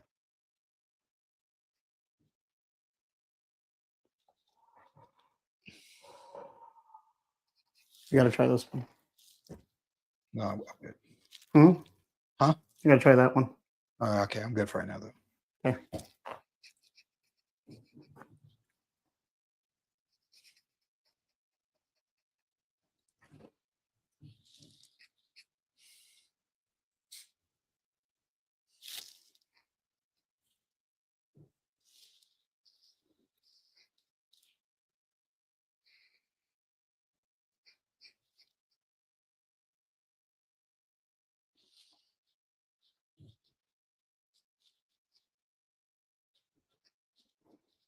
If you're on Instagram, you're watching just me, and I'm boring. Sorry. Maybe I can have Justin scooch a little bit. Oh, am I too far out? Only when it's like the single panel. See, when it's vertical. Oh, right. See up there on the top screen, all they can see is me. Oh, okay.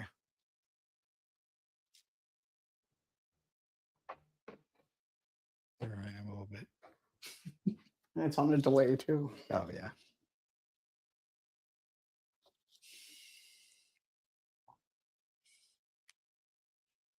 Curious touch.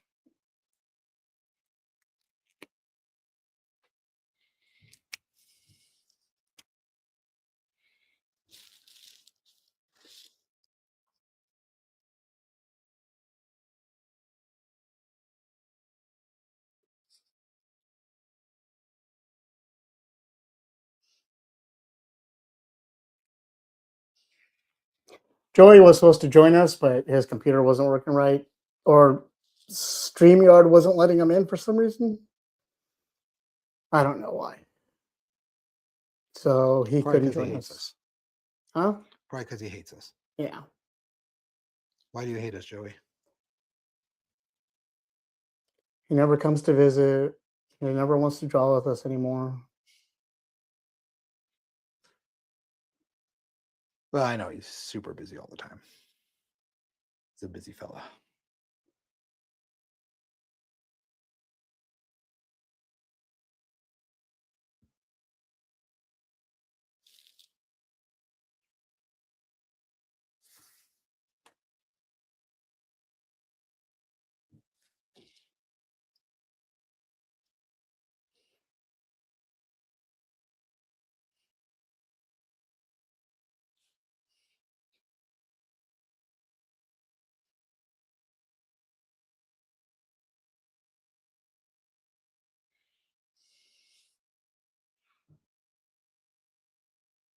What was your favorite comic growing up?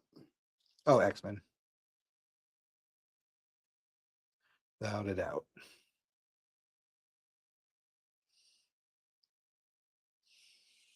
All the Claremont stuff from the 80s.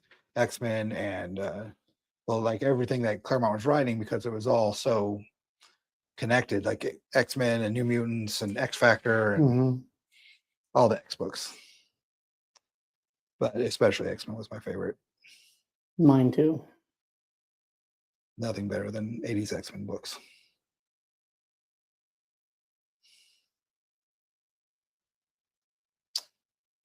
Yep. I'm a big Nightcrawler guy.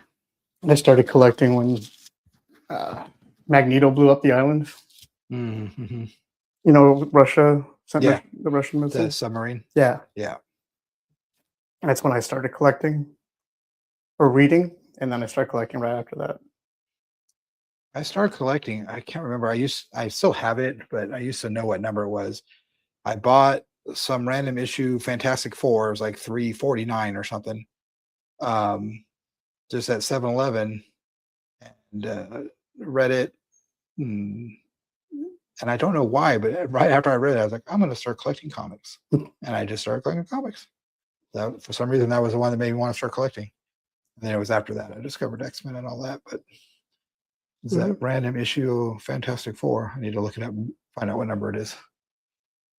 When I was like 5 or 6, my dad gave me these giant size books. They're like the size of this. Like Superman versus Muhammad Ali and yeah, I had Teen Titans and X-Men. I had the Incredible Hulk versus them. Yeah. And I had Battlestar Galactica. Yeah. And I read those things 1,000 times. And then when I got old enough and had my own money, X-Men, I think it was 151 or 152. Yeah. That I bought, and that was the submarine one. And I started collecting right after that. Very cool. And I became a collector. Like then I started deep diving into the single issues and started getting all the other ones, you know, and I started getting the old issues and stuff.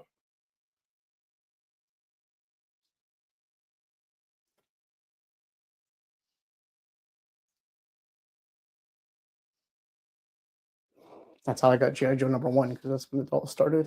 Mm-hmm.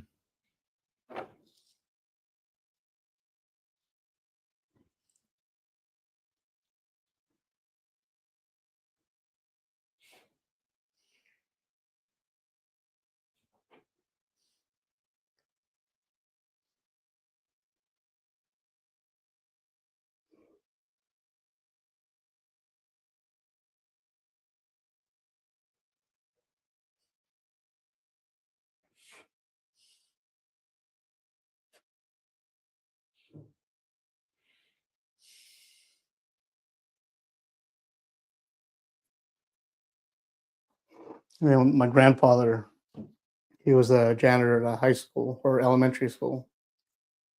And one year, I guess the elementary school, whatever, the library was getting rid of stuff. And he brought me a big stack of the Flash comic books, Mm-hmm. like old Flash comic books, Mhm. Silver Age and stuff. And then the complete Peanuts library, Oh wow. but it was in hardcover. Uh-huh. And they were like mini, like books that were just small books, almost leather bound, and you just read all the Damn. strips from the beginning. Right. That's rad. But they were library books, you know, Yeah. so they've been checked out and read and written in and stuff, but Right. still, I love those things.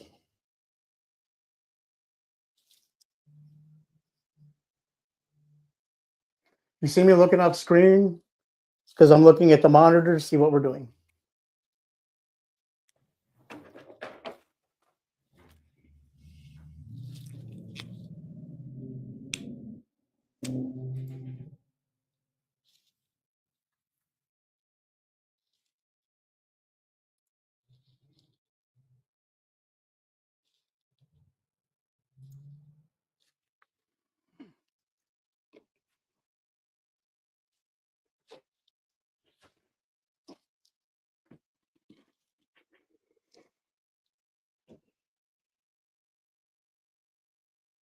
It's 3:30. We got about a half hour left in the show. Cool. We've never been narrowed down to just one artist before. No, not in these anyway. 24-hour day, yes. Yeah.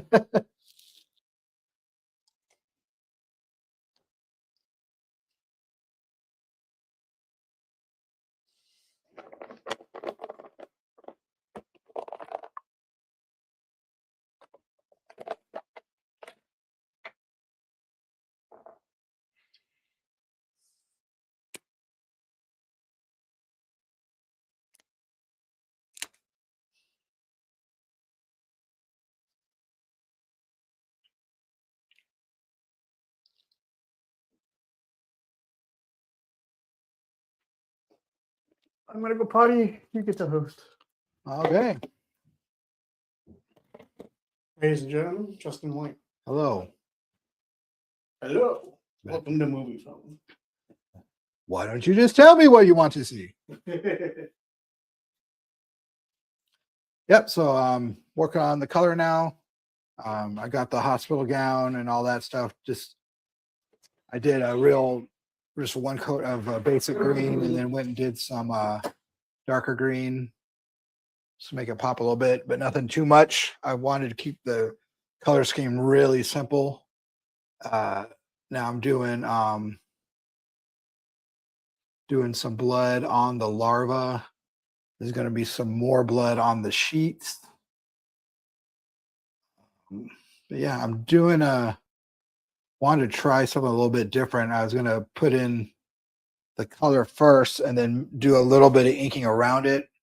You see, I already outlined a few blood spots and I didn't like the way it was coming out. So I thought I'd just put some blood on there and then ink around the blood. So I'm going to see how that looks. Then I'll do this larva first. So I'm going to go back to my little tiny PN micron and just not even totally outline the blood. Just put a little bit of outline around parts of it. Give it a little depth.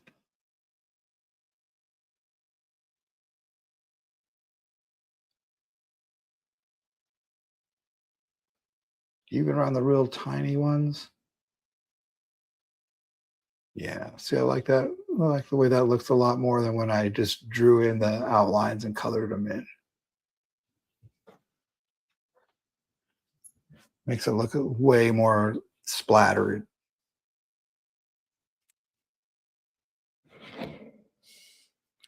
I may try and even doctor some of the ones I already did by doing some color and just doing a little outline around those.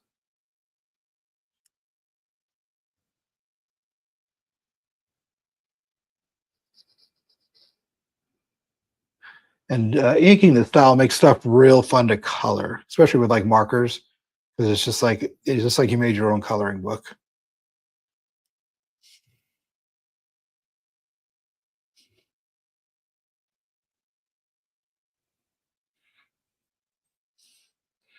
But it'd be a coloring book for a very specific taste since there's so much black. But I would have fun with a coloring book like this.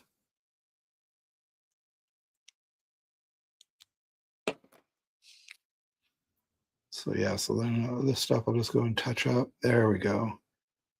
See, I did a full outline right here. I don't care for it, but that's one thing. Experimenting like that will tell you is like, well, now I know next time when I do like blood splatter not to do the outlines first.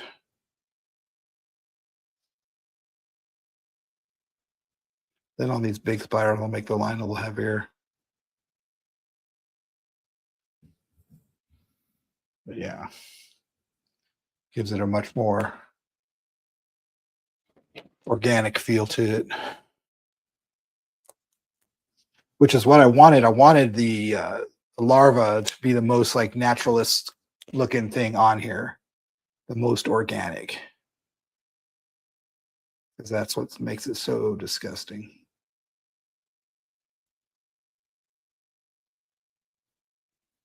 So yeah, just as usual, I'm like, okay, well, that, there could be more blood.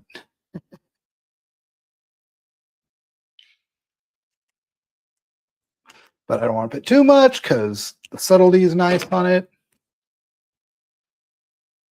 So I think that's going to be about it for the blood. On the larva anyway. I still want to do some blood on the sheets.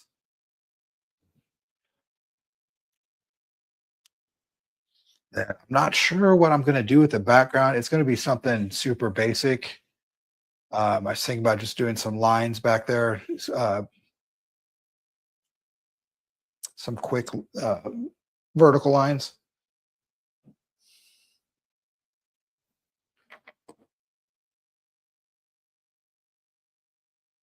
So I want this to, I want the larva to really pop. So I didn't want too much detail in anything else.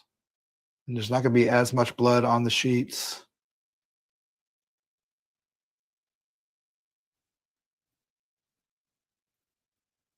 Because again, I want the attention drawn to the larva.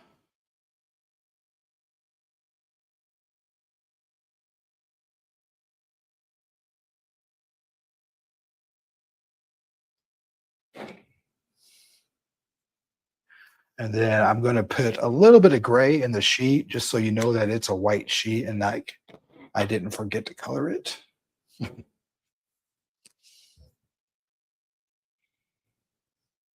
Now in the sheet or in the movie, the sheet is like a hospital blue.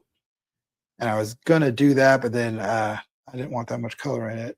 So I'll just go with the white sheet.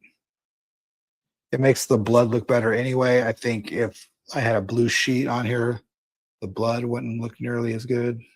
So there was a couple of reasons for me making that decision.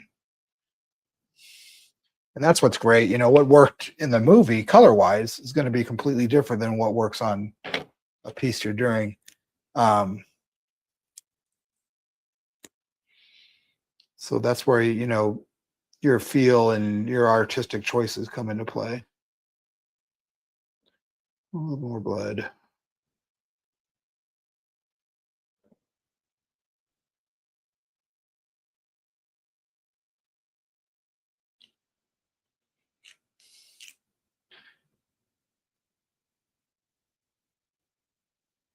And it's like on a sheet or something, because of the texture, it's good to make a few small drops around any big drops.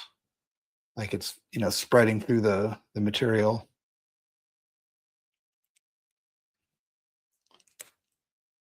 Like I might even on some of these on the larva itself, might even go in and use this gel pen, this white gel pen, and put a little bit of highlights on the blood on the larva, but not on the sheet. Because the sheet wouldn't be shining, the blood wouldn't be shining so much with highlights because it's already soaking into the material, especially in the little splatters that it is. But on the larva, it would bubble up more. So you would have like a little white highlight. So I'll get one of these gel pens. Just go in and put a little bit of highlight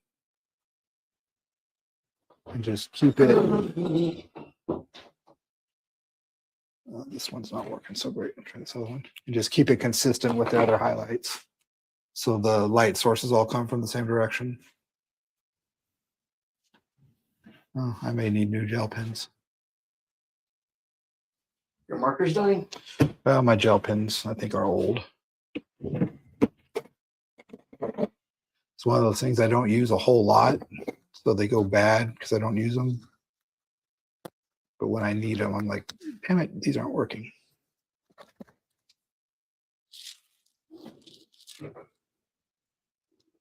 Oh, there we go. A little bit. Anyway, just putting a little bit of highlight on the blood. Yeah, maybe it's just not working against that red. Oh, well. Anyway. So like I was saying, I'm going to go in. I got a few gray markers. So I'm going to go in and put a little bit of gray on the sheet. That's a 4. That's a 1. 3. There's a 3.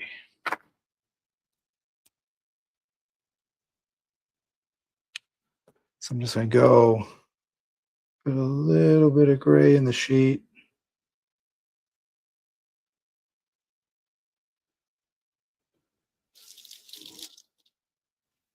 That's where the shadows are.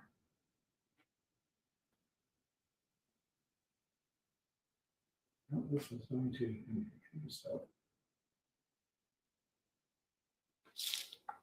Let's get you in the center.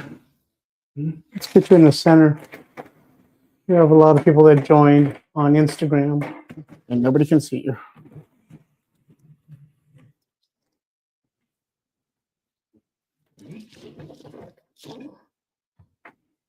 That better? A little bit. There you go. That's better. So let me try a different gray. I need to set this aside, throw it out. I have a bad habit of putting my bad markers in with my good markers. So I forget that I need to buy new markers. There we go.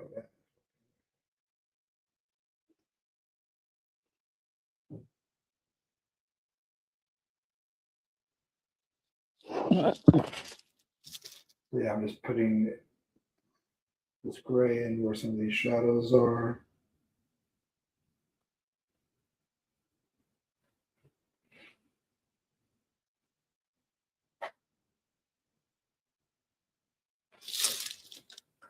We are celebrating the 40th anniversary of The Fly with a live draw.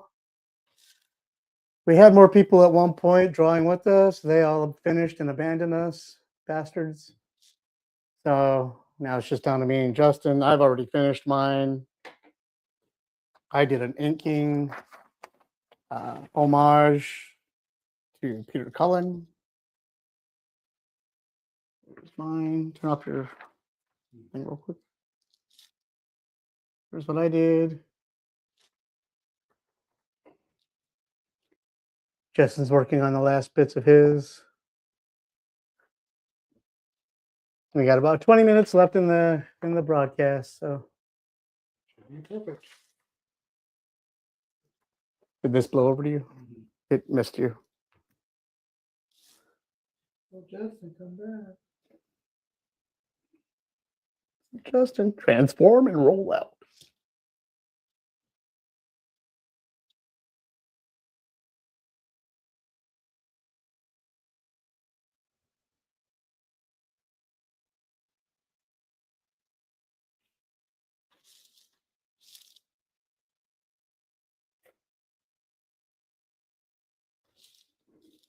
That Transformers thing we went and saw was cool, where they had the voice actors doing the reading. Yeah. Well, you went with me. Yeah, it was me and you. Okay. I was wondering who I went with. Yeah. That was really cool. They showed like the first 4 episodes of the Transformers animated series. And the first episode, they had all the living voice actors doing their parts to the cartoon. So they were doing re-recording them as they watched the cartoon. And they had all the action figures in front of them Yeah. too while they were talking. It was pretty And cool. then the ones that the voice actors that weren't with us anymore, they had people doing their roles. And yeah, it was just super cool.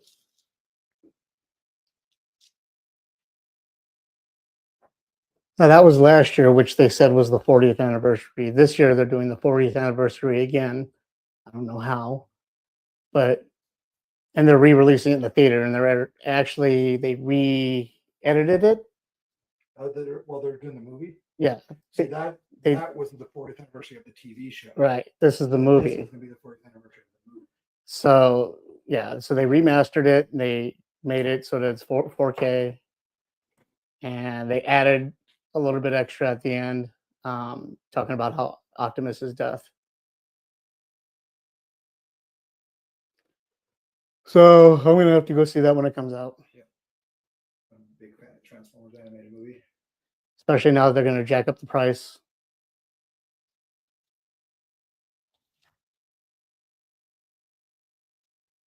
So I was trying to remember. I was like, I thought we already saw the 40th. I thought I went with somebody. Yeah. And then I saw the popcorn buckets I have, and I was like, right? So they're there.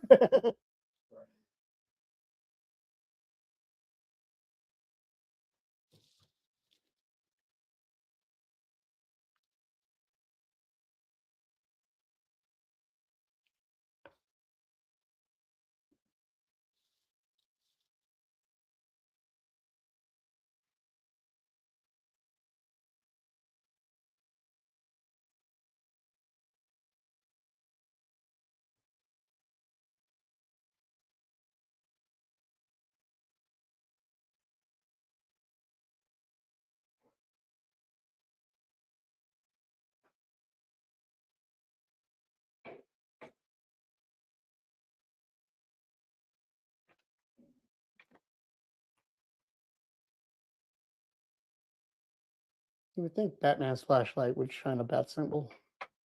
I mean, just branding. Ooh, it's Venom Riddler. The Vidler.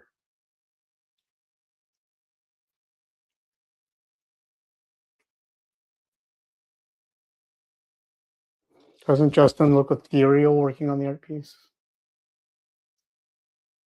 The glowing light underneath me.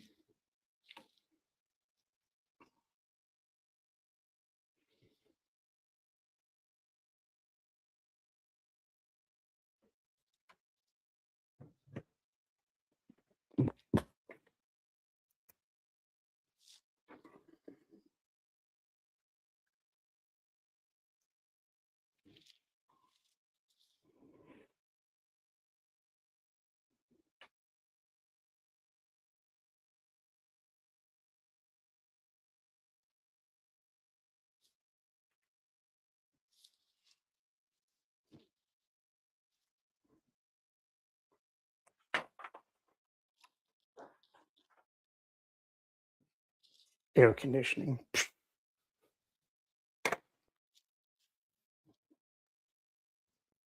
By man invented paperweights.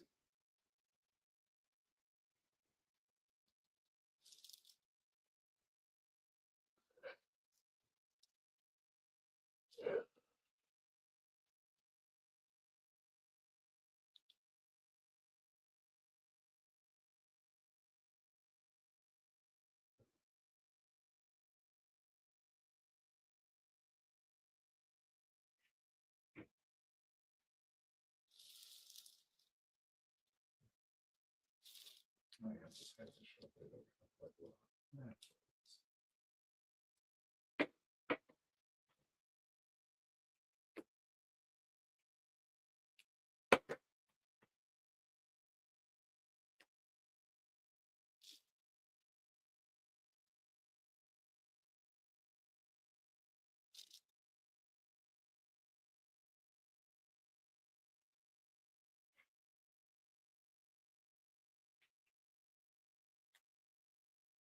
Now I'm just going to take this 0.5 micron and just do some random vertical lines of back to give the just some texture to the back.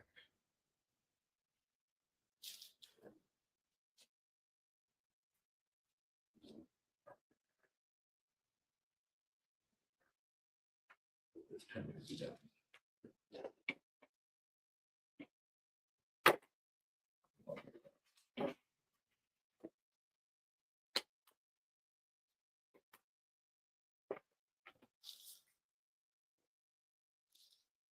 There we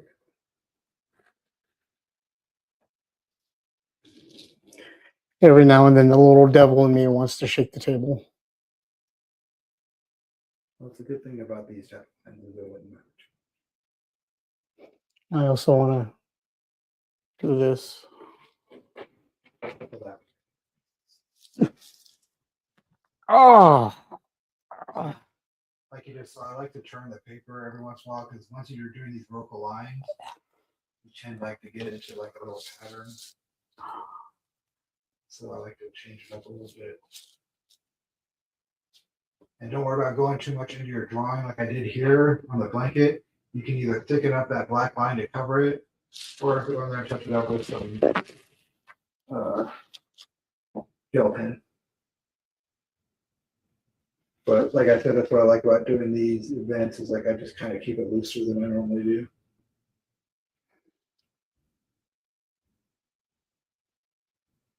Well, I'll be super, like I said, I'll be super tight on my sketch, but I'll keep my inking looser just because it's all sketched out, so you don't have to sweat about it too much.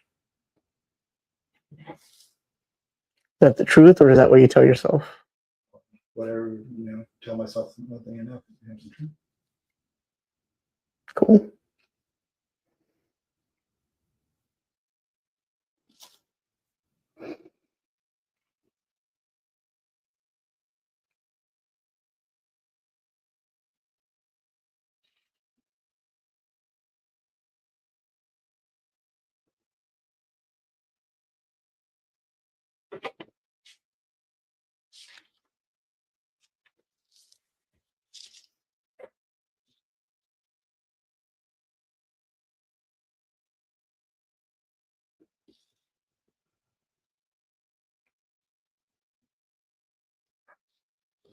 I was watching Jean Paul Baptiste beat the shit out of everybody in the room. Sorry.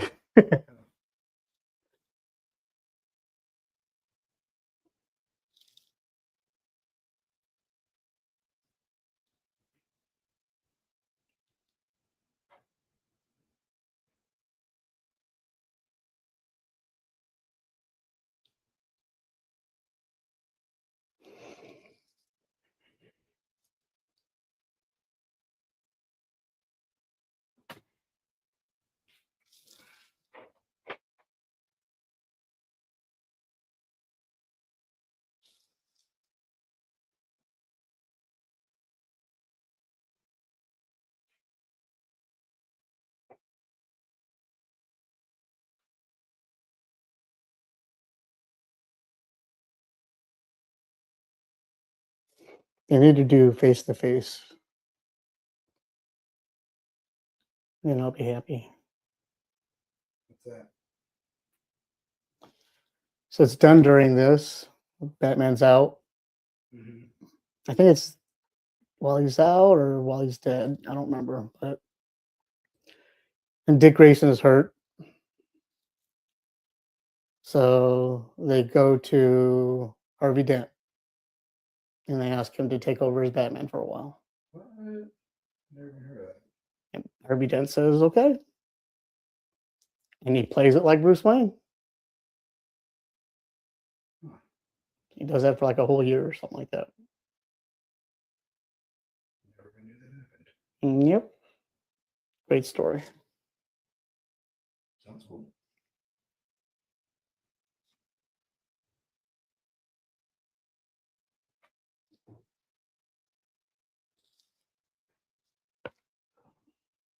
Do a little cross hatching up here. Let's see. Dimension.